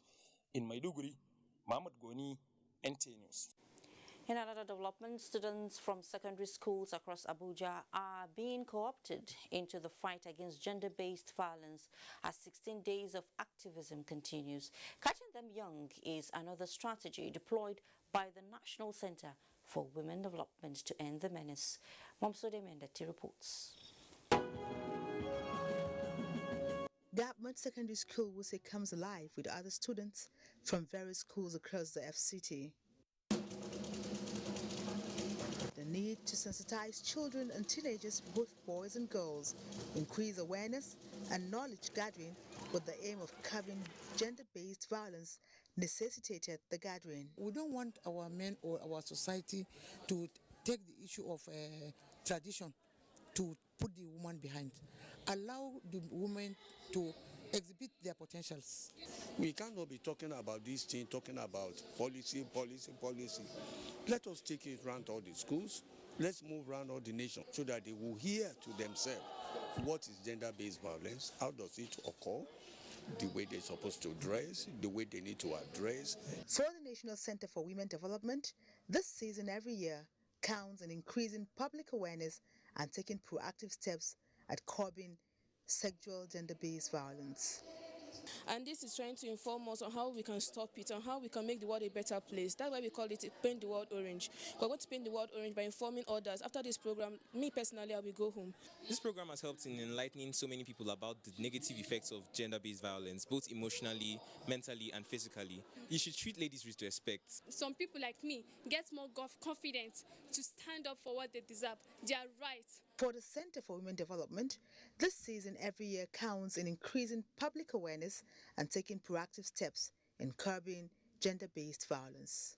In Abuja, Momso Damien Ati, NTA News. Strategizing on increasing Nigerian content while renewing successes, opportunities and challenges of the local content in the petroleum industry is in focus at the 10th Practical Nigerian Content Forum holding in Yenagoa, the Bayelsa State capital. Edith Young Iba reports that the 2021 edition of the forum has as theme driving the Nigerian content in the dawn of the Petroleum Industry Act. The 10th Practical Nigerian Content Forum provided a platform for industry players to strategize and engage towards achieving 70% local content by the 2027 deadline. This, the Executive Secretary of the Nigerian Content Development and Monitoring Board, Engineer Simbi Wabote, says they are committed to by using the forum to shore up ideas towards achieving the local content landmark. It is, however, pertinent to note that while the Nigerian content performance on engineering as one of the top 3 spend areas is above the 70% target, there is need to focus on the other 2 areas, namely fabrication and procurement of materials, if we are to realize the 70% target by the year 2027. These thoughts are shared by other stakeholders who believe that considering the pertinent Nigerian challenges, useful insights for emerging policies and industry guidelines should be established. With your collaborative efforts, we can deliver an industry value addition model that is worthy of replication globally. I'm sure that events like this are very important in demonstrating how various NCDME initiatives help us achieve local capacity. The Bayelsa State Governor, Senator Doye Diri, and the Minister of State for Petroleum Resources, Timothy Silva, who was represented at the event, said the roadmap is to focus on cultivating the Nigerian content. They admit that for the 2027 deadline to be realistic, there is need for an empowered workforce, which is expected to provide services at par with their counterparts across the world. And one sure way of evolving a gratified local content equation is for the board to activate the tenets of this law in engaging the oil majors appropriately. The 10th Practical Nigerian Content Forum featured exhibitions, goodwill messages, and panel discussions. In Yenagoa, Edith Yongiba, NTA News. Let's take a breather. In the next segment of the news, customs intercepts smuggled weapons in Katsina. Plus, Lagos releases white paper on judicial panel of inquiry on police brutality. Everybody knows the secret to good cooking is that special ingredient. The mothers know it, but does this new generation know it? Let's find out. Mothers, daughters, are you ready? Yes! Let the cooking begin. Erisco tomato paste. Now we get home, now we get love, now we get children. We spice the world with a meal so great and so healthy. You know we've got your back. Oh, with Erisco, Ridico, Nagico.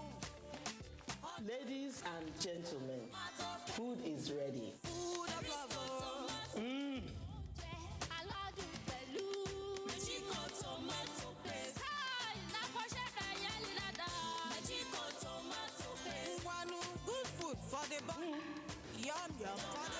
Erisco Richico and Nagico tomato paste is made by Erisco Foods Limited, feeding Africans with healthy foods. I look for pension fund administrator. We soft, make sense, we care for me. Shy. No be the time when story go enter the matter when it's time to deliver. Oh, no. The brand is sure them no go stress you. Call them then they accessible. Yes, customer care where they on point. No go regret when you try, of course. Profitable investment. Everything is just a blend. If you don't good for you, I make you choose.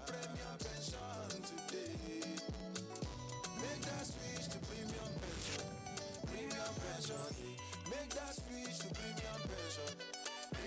Join over 700,000 satisfied members and enjoy the premium experience at our offices across the 36 states in Nigeria, including the FCT. Call 094615-700-704 to make the switch today. Premium pension. Active today, premium tomorrow. The House Committee on Information, National Orientation, Ethics and Values in collaboration with Ent Design Resource Hub Limited invites all to a conference. Theme: Information as a Strategic Tool for National Development. Date: 2nd and 3rd December. Time: 10 a.m. daily. Venue: NAF Conference Center, Kado, Abuja. Please note, all guests are to be seated by 9 a.m. Chairman of the occasion, Right Honorable Femi Gbajabiamila. Special guest of honor, Boss Mustafa Alhaji Yahya Bello. Host, Alhaji Lai Muhammad. Co-host, Hajia Ramatu Tijani Aliyu. For details, please call the following numbers. Honorable Adebumi Olusegun Dokun, announcer.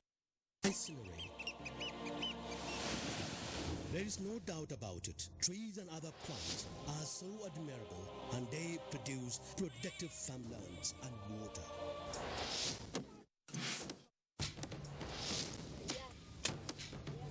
Imagine this colossal damage. No lands, lakes are gone. Houses wash away. Migration is imminent. All this as a result of desertification.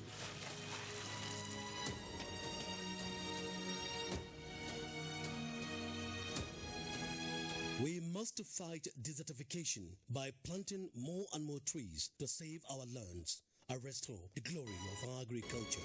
These will ensure a sustainable food sufficiency, adequate flow of water, and peace of mind. This message is from the National Agency for Great Green Wall. Give your kids winning energy. Milo Active Go. With the goodness of malts, milk, and cocoa, helps them make the most of every day. Milo, the energy to go further. Whoa, how hot is she? Very hot. Pick me, just pick me, baby. Come pick me, girl. Man, I'm all ready for you. So tasty. He's so Mimi, taste the fun. Does your toothpaste give you complete fresh protection? New Close-Up Toothpaste Complete Fresh Protection takes care of your 5 important oral care needs. It gives you strong teeth, prevents tooth holes, cleans deeply, fights bacteria, and gives you fresh breath. Complete fresh protection from Close-Up. Southampton will look to bounce back from their thrashing at Anfield when they welcome the Seagulls to St Mary's this Saturday. It's Southampton versus Brighton and Hove Albion on the Premier League Live, showing on the network service of the NTA from 3:30 p.m. The Premier League Live is brought to you by Baba Ijebu, empowered by Integral. Thanks for staying. The presidency has described repeated publication of bringing legal action against the government or the president of Nigeria by the Socio-Economic Rights and Accountability Project, SERAP, as ridiculous claims.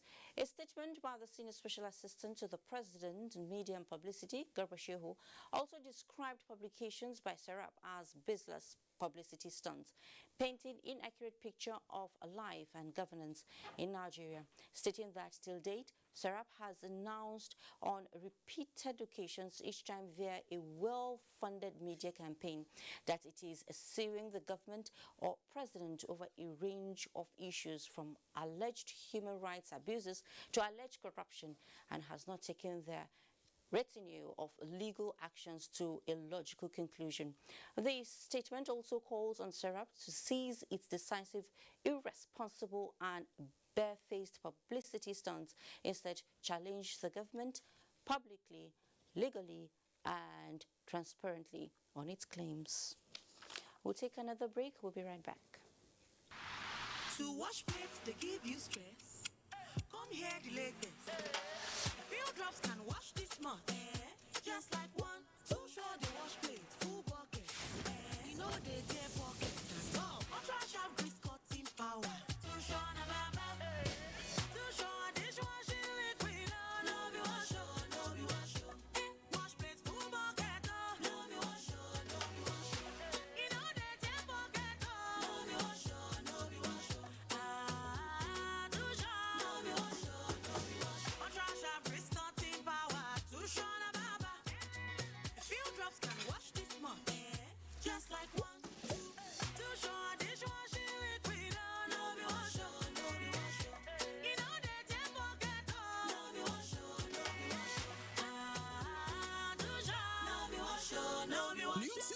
dishwashing liquid. Tears through grease. No be wash. The House Committee on Information, National Orientation, Ethics and Values in collaboration with Ent Design Resource Hub Limited invites all to a conference. Theme: Information as a Strategic Tool for National Development. Date: 2nd and 3rd December. Time: 10 a.m. daily. Venue: NAF Conference Center, Kado, Abuja. Please note, all guests are to be seated by 9 a.m. Chairman of the occasion, Right Honorable Femi Gbajabiamila. Special guest of honor, Boss Mustafa, Alhaji Yahya Bello. Host, Alhaji Lai Muhammad. Co-host, Hajia Ramatu Tijani Aliyu. For details, please call the following numbers. Honorable Adebumi Olusegun Dokun, announcer. Once upon a time, an idea was born. It grew into one institution with a master plan. Since 1989, IBTC has evolved to become Stanbic IBTC, setting the base as one of the first holding companies in Nigeria. Over the years, we've expanded beyond banking to owning formidable business subsidiaries across 10 industries, all backed up with AAA Fitch rating.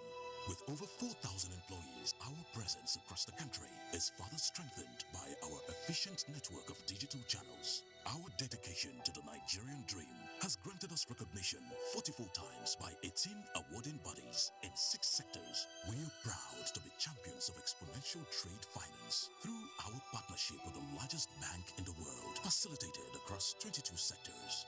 Nigeria is our home, and we are committed to driving her growth. So whatever your dream is, we believe it can be. Ovaltine, 3-in-1. It has great taste. Big day ahead. Yummy, yummy, full of nourishment and vitality.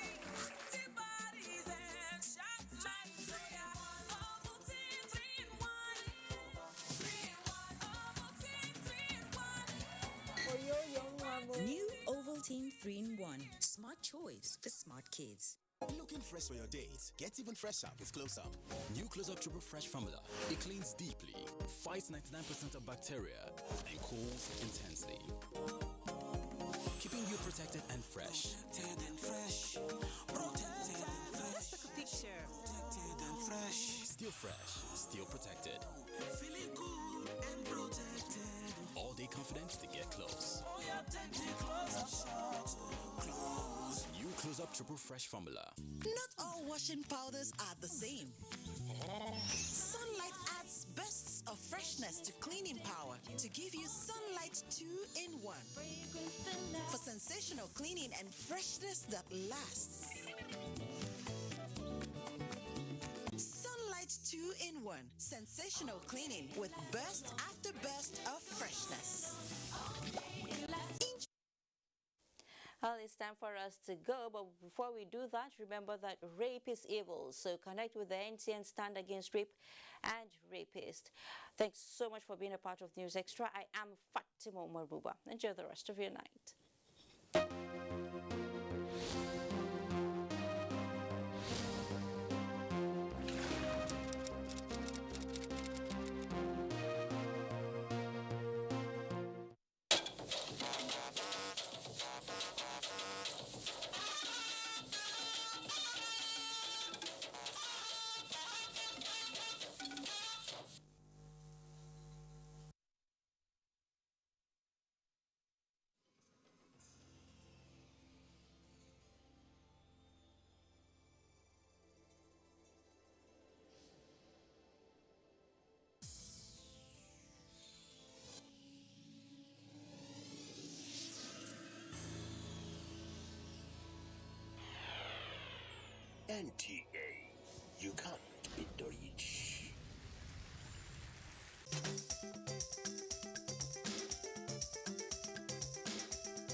network service of the NTA.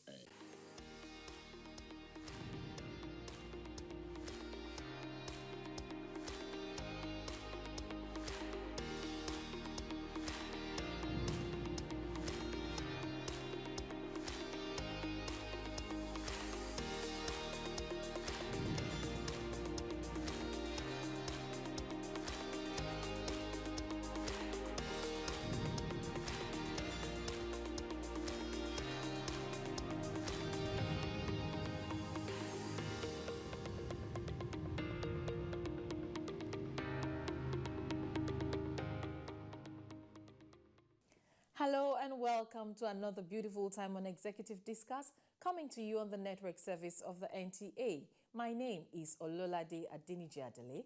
Executive Discuss is a program which celebrates trailblazers in their chosen fields, people who have made their mark in whatever fields of endeavor that they have, laid their hands upon. Well, my guest on the program today is a distinguished gentleman. He is an octogenarian, but he's one that's still going very strong because really he doesn't look his age one bit. He is a teacher. He was one time a barber.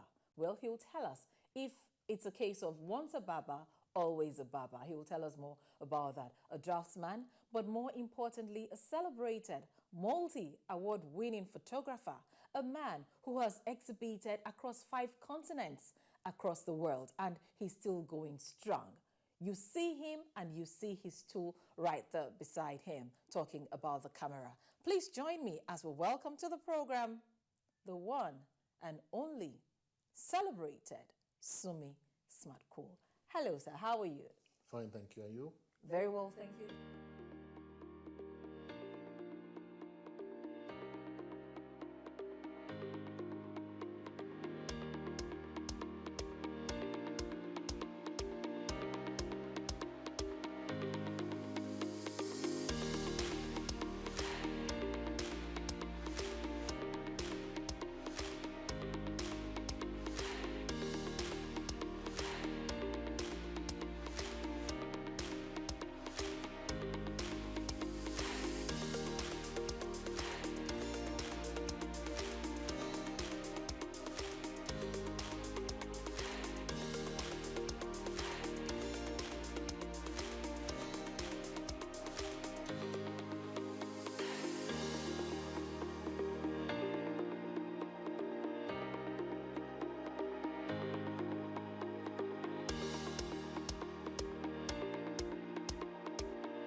All right, to set this conversation in motion, it's important that our viewers get to know you, get to understand who you are, where you were born, how you started your early years, where from, how.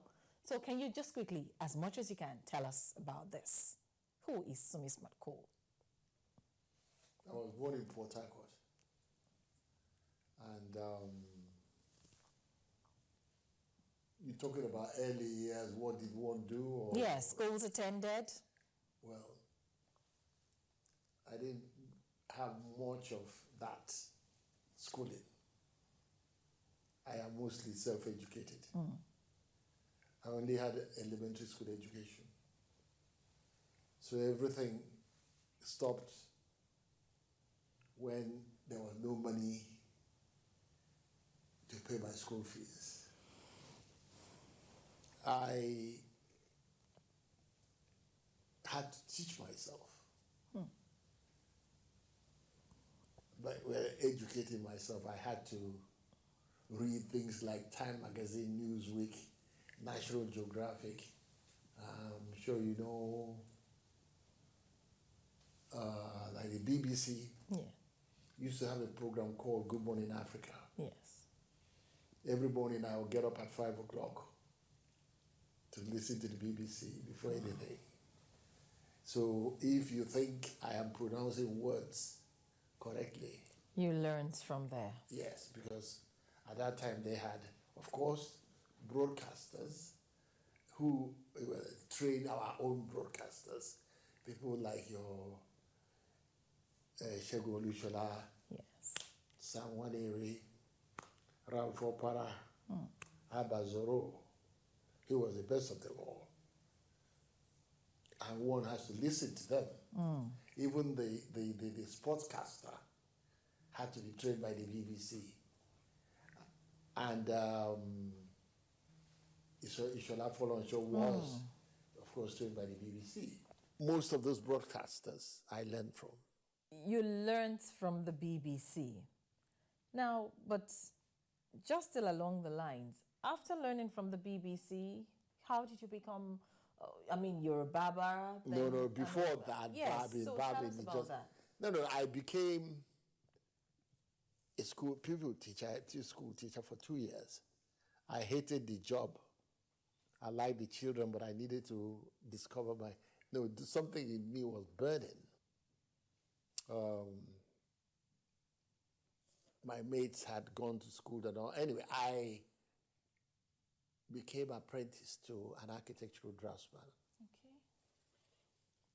And I used to go to where they sold second-hand books. The same people who brought Okrika Wake Up. Okay. Ben Boutique also brought second-hand books and magazines. Used to go and buy those, and then I excelled in it. In fact, I must say that I did quite well. A friend of mine who was a BBC presenter, one Pete Myers, wanted his country home built in his mother's country, which is Venezuela. I designed a house with a swimming pool on top. Wow. Then the Prime Minister of Sierra Leone, Sir Albert Bagai, wanted his country home built in his hometown, a place called Bangbatoko. He asked the managing director of the company I work for in Freetown. And they, of course, got the job. And I had to do the work because I was the only architectural person in the company. Okay? Things like that. It just went on like that. But at the same time, in Lagos on Abuja Street, a company called Nixon and Boris was there. A company of a firm of architects. We had English and Germans. And I got a job with them. Other places I went to, they will ask me for my certificate. They say, oh, you look well, you look neat. No certificate? No certificate. I'll run. I'll dodge. So. Wow. But this one, they gave me a job. Without asking for the certificate? Yes, I actually did. Part of the thing I did whilst I was with them, so design the toilets. I had a dubious distinction of designing the toilets at the Ikoyi Club. Pavilion, golf pavilion. It's still standing. About 2 months later, they asked me for my papers. I wanted to update my personnel file. And I told them the truth. That you did not have. That I didn't have any papers. They were nice about it. They gave me 2 weeks to finish what I was doing and go. So before that 2 weeks elapsed, I came out of the street, the office, made a right, now on Broad Street. And who did I see? Steve Rhodes. Oh. He was walking down Blessed memory. from Nnamdi Azikiwe going towards Kingsway. I told him my story. He just said that I was lucky he was setting up his office in Lagos. He was resigning. At that time, he used to work for WNTV, WNBS. So he came actually to Lagos to relieve somebody who was heading their office. Okay. So he gave me a job as an artist and road manager. Okay. In show business, they might say artist and repertoire manager. But I could not read music. So artist and road manager, because he managed, at that time he was managing Fela, Victor Waifo, Godwin Omabua. So, but the money was good, air-conditioned office, £20 a month. Oh, Lord. But not so far. Anyway, that was how we operated. So whilst I was working for him, we had formed a musical group. Okay. Shegu Bokno, Mike and James Noyokizikoma. So we had a group called the Soul Assembly. We wanted to be playing around. It was okay going to play at the boat club or some places like that, but playing for the masses. So I approached him and told him, he said he didn't want to manage us. That Mike Nelson Cole worked for the Nigerian Tobacco Company. James worked for a company called A.S.H. Benson. It was in the Leonard's building on the Marina, yeah. He said, oh, and then Shegu worked for Niger Dams Authority before he was merged with ECN to become NEPA. See what we do to the country and name the institutions. So we just left it like that. I saw the owner of the Maharani nightclub, a man called Richard Jetwani. He's an Indian. He still lives there. I think he's in Nigeria now. And he gave us a job, say every Friday night. No, we went there on a Friday night. That's an audition. And we went first to the University of Lagos and invited all the girls we knew. Wow. And other friends, young men and women, they came to the nightclub. Omabua, who was the resident band, used to play till 12. He would go on break for 1 hour and continue at 1. So when he went on break, we took over. And the place was jumping. He just said after, every Friday night is yours. On the Monday morning, a man called Ago Norris was a trumpeter and a band leader. He came to the office, he was shouting, Steve, where are you? Where are you? Where were you on Saturday, on Friday? Your boys were great. And he did not know about the Friday gig? No. And Steve came there. What? He said, come in. He went inside his office. 12 o'clock, I went for lunch. That time I used to eat meat. I don't eat meat. I've not had meat for nearly 50-something years. Wow. Red meat, especially.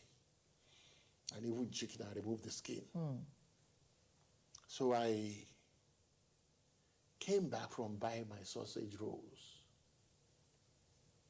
And a termination letter was on my desk. Goodness. I'd been fired for conflict of interest. I didn't know what it meant. But I was mad. Because I liked the job anyway. Yeah, even like it involved a lot of travel. When Millicent Small came to Nigeria, do you remember her? No, I don't. My boy lollipop. Oh. I was her road manager. Anyway, but that ended. I left. I now mentioned my ordeal to a friend of mine, one knee Shode. It's now late. He said I should come and speak to his father. So on a Sunday morning, I went to speak to his father. We were talking to him. He said I wanted to borrow money from him to open a barber shop. That's what I wanted to do. Okay. Because I've been cutting hair. That's the gift. And you felt that was the only thing you could do at that time? I just wanted something different, something nobody would sack me from, that kind of thing. And something that did not require a certificate. Yes. So that's how the man said, well, I then told him my story. Yes. I ended up by telling him this. I said, sir, I want to open a barber shop where decent people can come and have decent haircuts. He got up from his chair. He said, come and see me in my office tomorrow. Wow. Monday. I went, he gave me 25 pounds. I used 12 pounds 10 to pay the rent for 1 year. Okay. Here in Yaba. I don't know if you know Mr. M.O. Idowu, a master tailor who set up here in Yaba in 1938. Yes. So part of his office there. That's where I got. And another 6 months, he gave me another 25 pounds because they didn't have chairs and things that I had to buy. I had them ordered. And of course, part of the 25 pounds that I was given earlier, I had used 12 pounds 10 to pay rent. For the rent. Then I had to go to one Pa Abdul Aziz or Abdul Rashid Ojo. Everybody called him Pa Ojo. So he gave me a note detailing all the things I needed to buy from Idumota. And he told me, say, I like you. Yeah, I like your guts. Wow. If not, I would have hired you as a journeyman to be cut here. Anyway, I went. A lot of my friends, I didn't even know, the clippers that used to go, I didn't know how to use it. So I had to use it on my friends, for people. So I started this barber shop. One day, Sama Muka, you know him? Sama Muka, yes. Yeah, he was coming, he was editor of Daily Sunday Times. He was coming home from work and came through my shop. He stopped and come to greet me there. Then he saw me reading my usual Time magazine. There was nobody else. He said, where are the customers? I said, yeah. He said, most of my friends who come, they want free haircuts. They couldn't afford. That time, 2 places in town where people could go. They say Kingsway stores and Leventis to have haircuts, but they were charging 7 and 6 pence. I started charging 5 shillings. Okay. So that's a lot compared to what people paid in a regular barber shop. Barber shop. Yes. The next day, he sent a reporter with a photographer. To come and do a story. Yes, on me. Why is the reporter, so it's like somebody coming in here and saying, please come and give me the Sumi special. They say, what is Sumi special? He told how I cut the hair, I put, what do you call it, Afro sheen, and they use water and brush, do all this. The next Sunday, that was the headline. Sumi special. Yeah, center spread. Wow. Soul brother Sumi calls his name on the head. From the next day, I couldn't sit down. Yeah. Customers. Yes. So that's how it took off.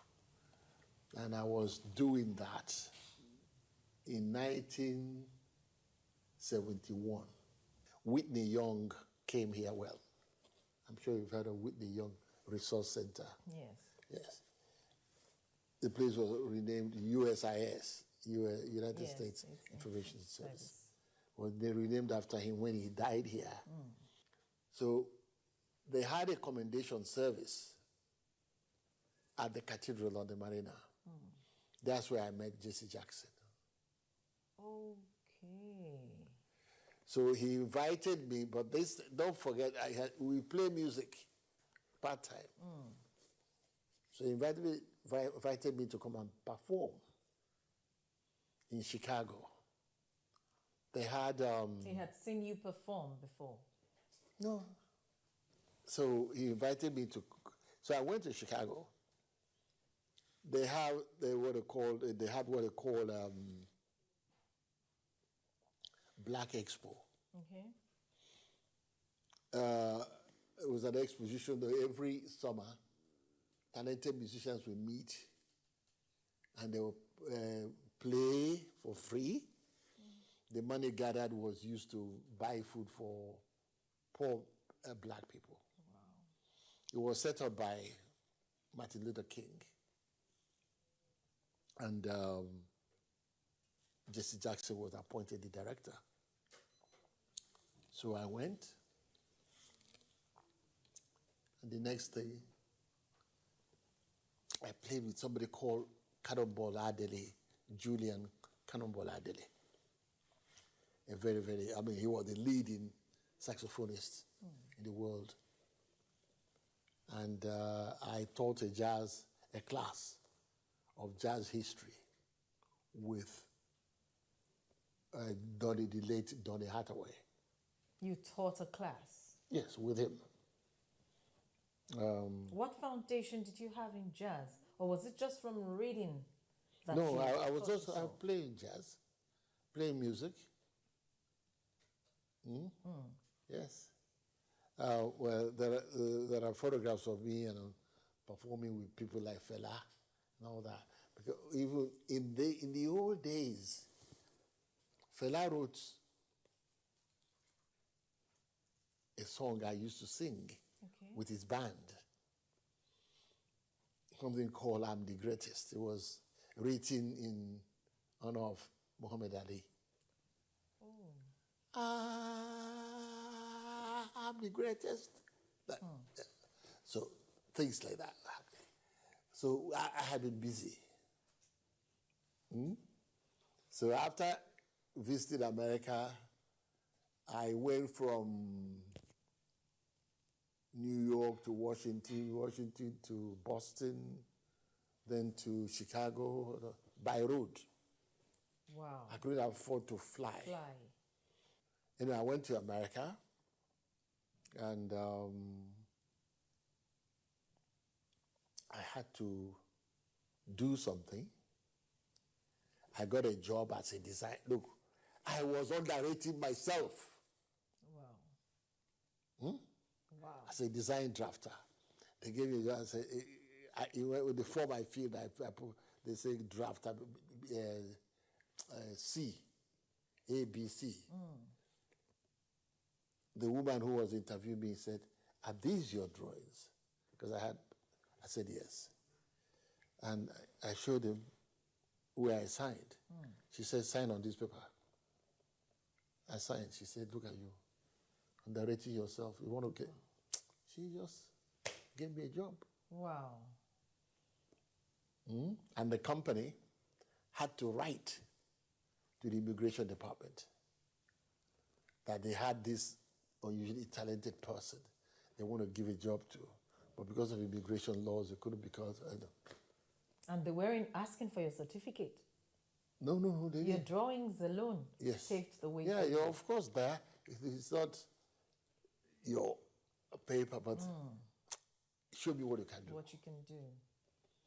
Yes, one thing I tried not to do was I tried not to speak. Like them. Yeah, like them. When I speak at all, people say, "Oh, where are you from?"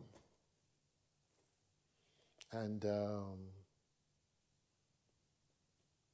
I decided to do something. I was still not satisfied. I didn't want to live there forever. When you think of your friends here and the friends you make over there, they're not the same. Yes. Over there, before you want to go and visit somebody, you call first. Here, I can go to a friend's house. Anyone's place. Yeah. So I decided to study photography. Actually, in 1986, summertime, I was in England. And I was passing by a shop near Oxford Street, a camera shop, and I saw all these cameras. I had bought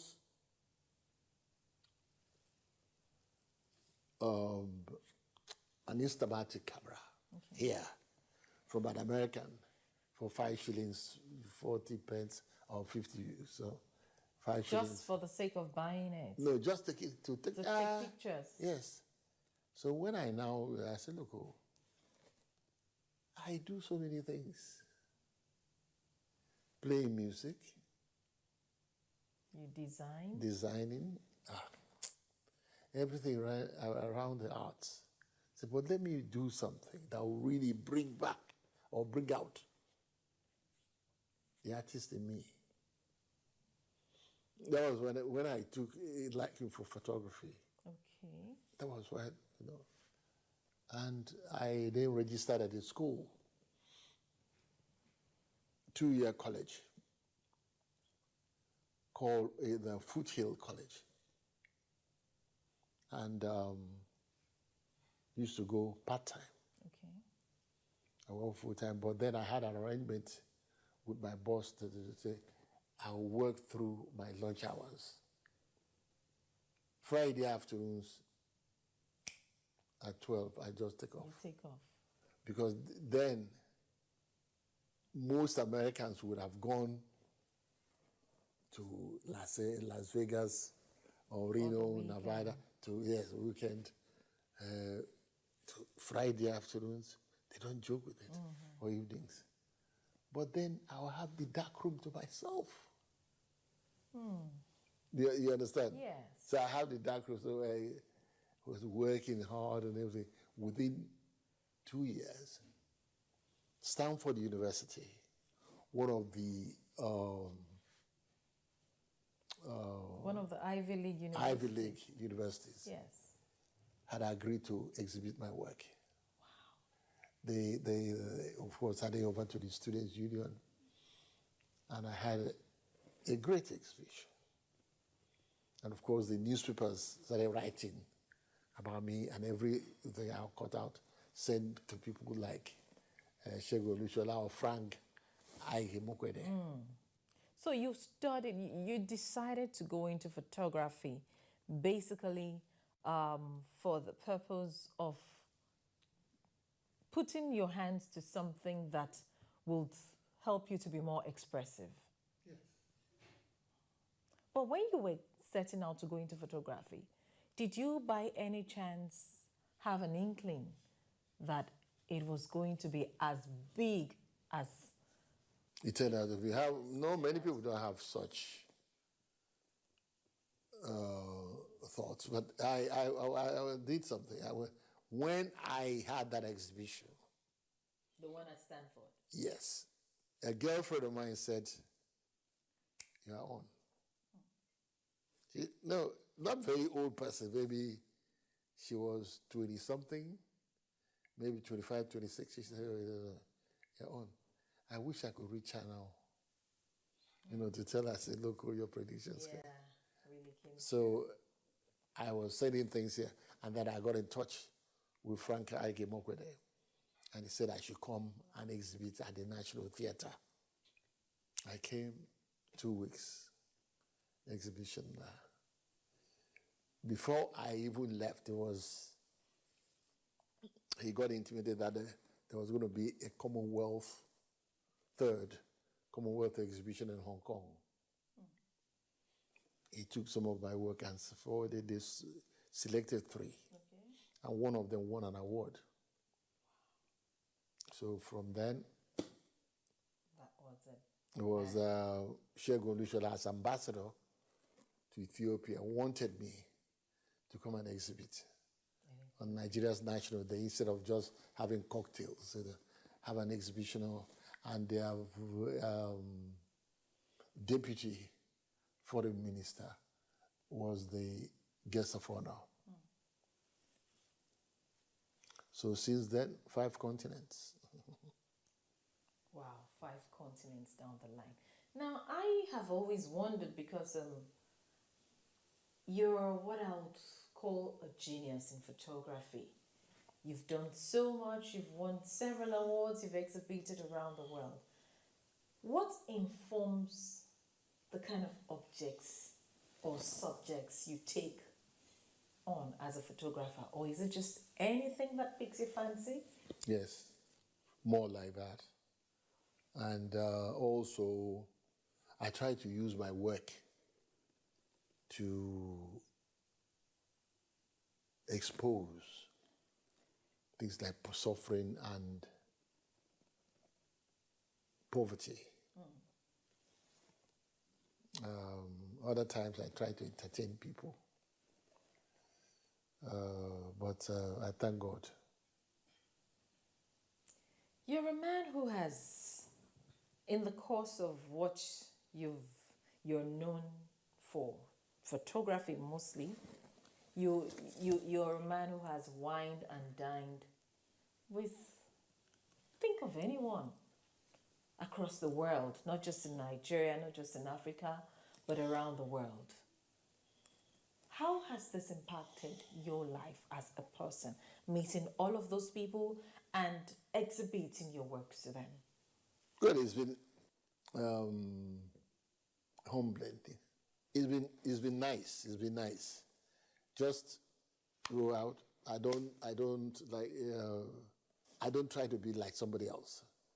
But there's only one American photographer who turned out to be the best in the world, Ansel Adams. I tried to be a follower of his. I never met him, but just that he was there. He did the kind of work I do that. But it's actually me. Expressing yourself. Yeah. Looking at where you started from, you're self-taught. You tried your hands at teaching, barbing. You did well carving a niche for yourself as a barber. Then architecture. And you were able to, take on quite some commendable projects.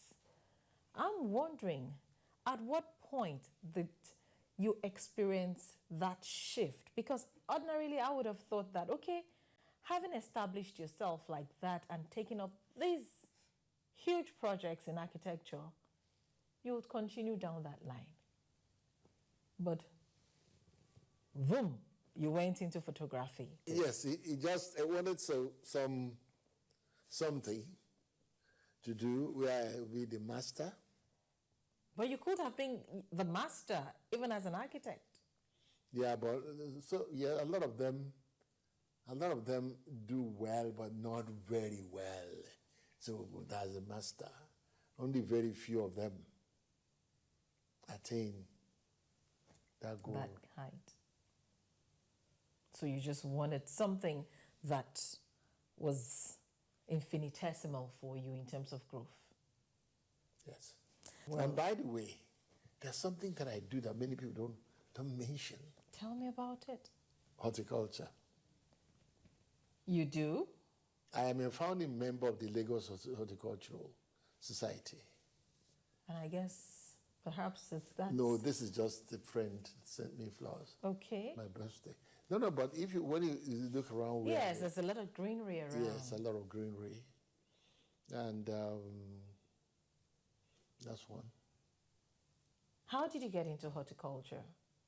I've always liked, from childhood, little things growing, live flowers.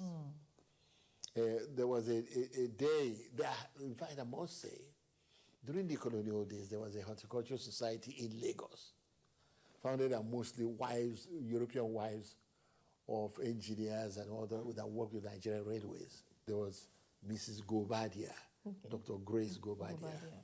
Then Mrs. Adiola David, Mrs. Lorraine Animashaw. 3 women, they called me and said they wanted to start. They didn't want it to be an all-female affair. And they gave me the job of actually going to recruit men.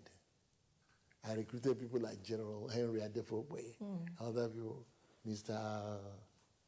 Lawrence, Tuji Lawrence, and they came. We started this society. And that one thing I like to do. And do you still practice horticulture? Yeah, but I don't mean horticulture as you see they talk about in universities. This ornamental horticulture, yes. And we used to have exhibitions in Lagos. Wow. Sumi Smart-Cole, as I said earlier, is a man who has achieved so much, especially through the lens of the camera. Now, the camera is one particular instrument, even though, yes, I also work with cameras as we have them for this program. The camera is one particular instrument that I find intriguing. And I'm wondering, how do you begin to determine what kind of camera, from your own experience working with the camera, how do you determine what quality of pictures you get from which camera serves you right at a particular point in time? In fact, if I were to say, stick to the kind of work I do, I'll probably go for the first camera that I used. Which is? Olympus. It was the Olympus OM2. It wasn't until 1987 when I was working at The Guardian that I talked the management into buying cameras for the photographers. And I was sent to England to go and buy cameras. The cameras. That's when a friend of mine suggested, he uses Nikon. Okay. He said, well, if you want to pronounce it the English way, they say Nikon. Americans say Nikon. So he said, buy yourself a Nikon. So I bought a Nikon. And since then, I've been shooting Nikon. You've been shooting Nikon. Yes. You've been in this profession.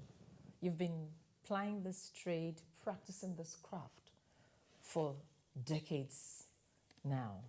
And you're still going strong.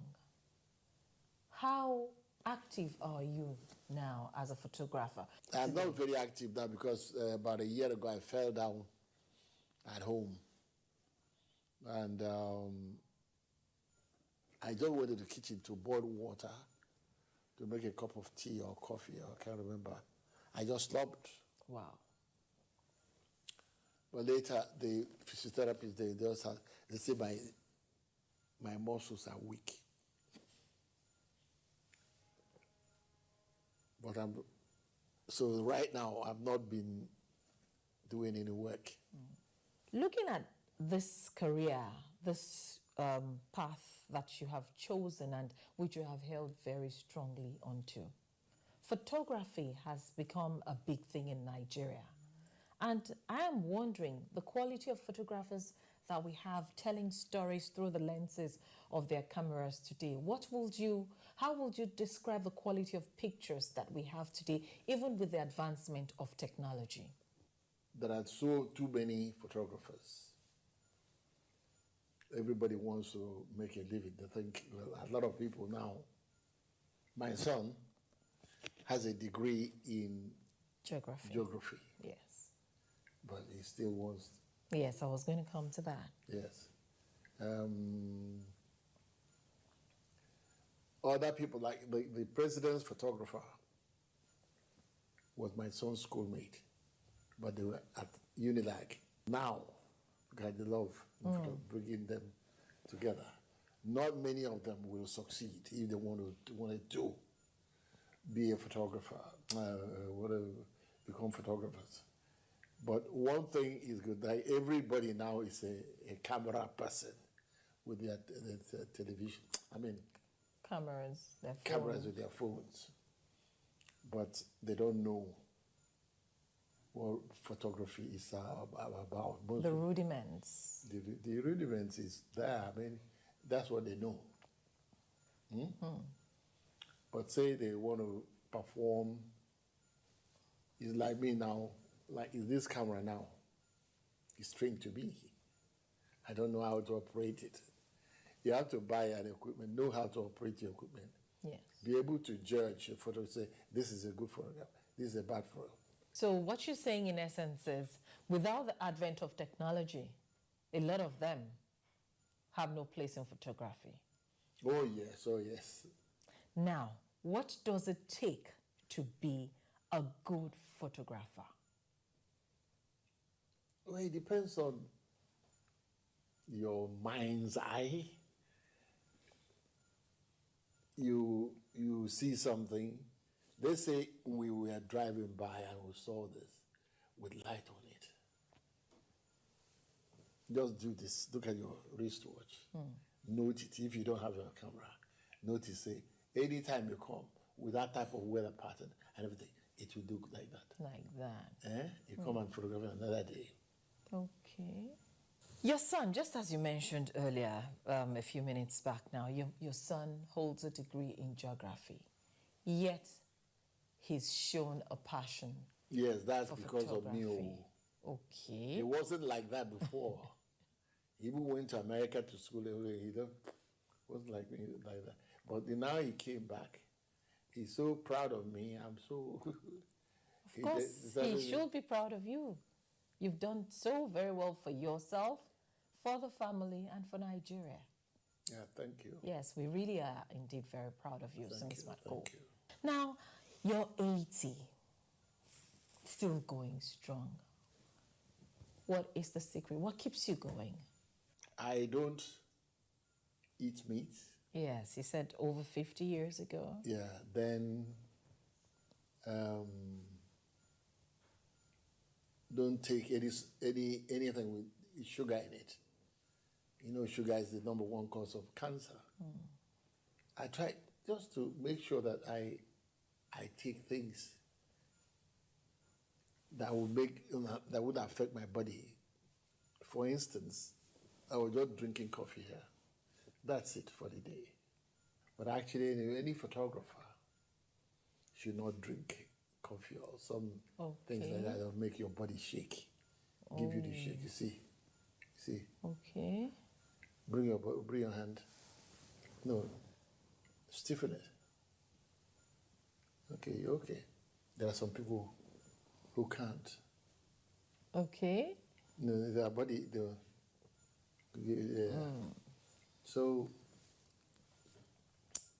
things like that. I had my only alcoholic drink when I was 12 years old.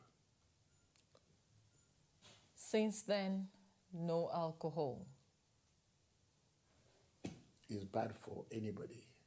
I don't drink, I don't smoke anything, marijuana or what do you call it? The likes. Yes, cigarettes. Any form of exercise?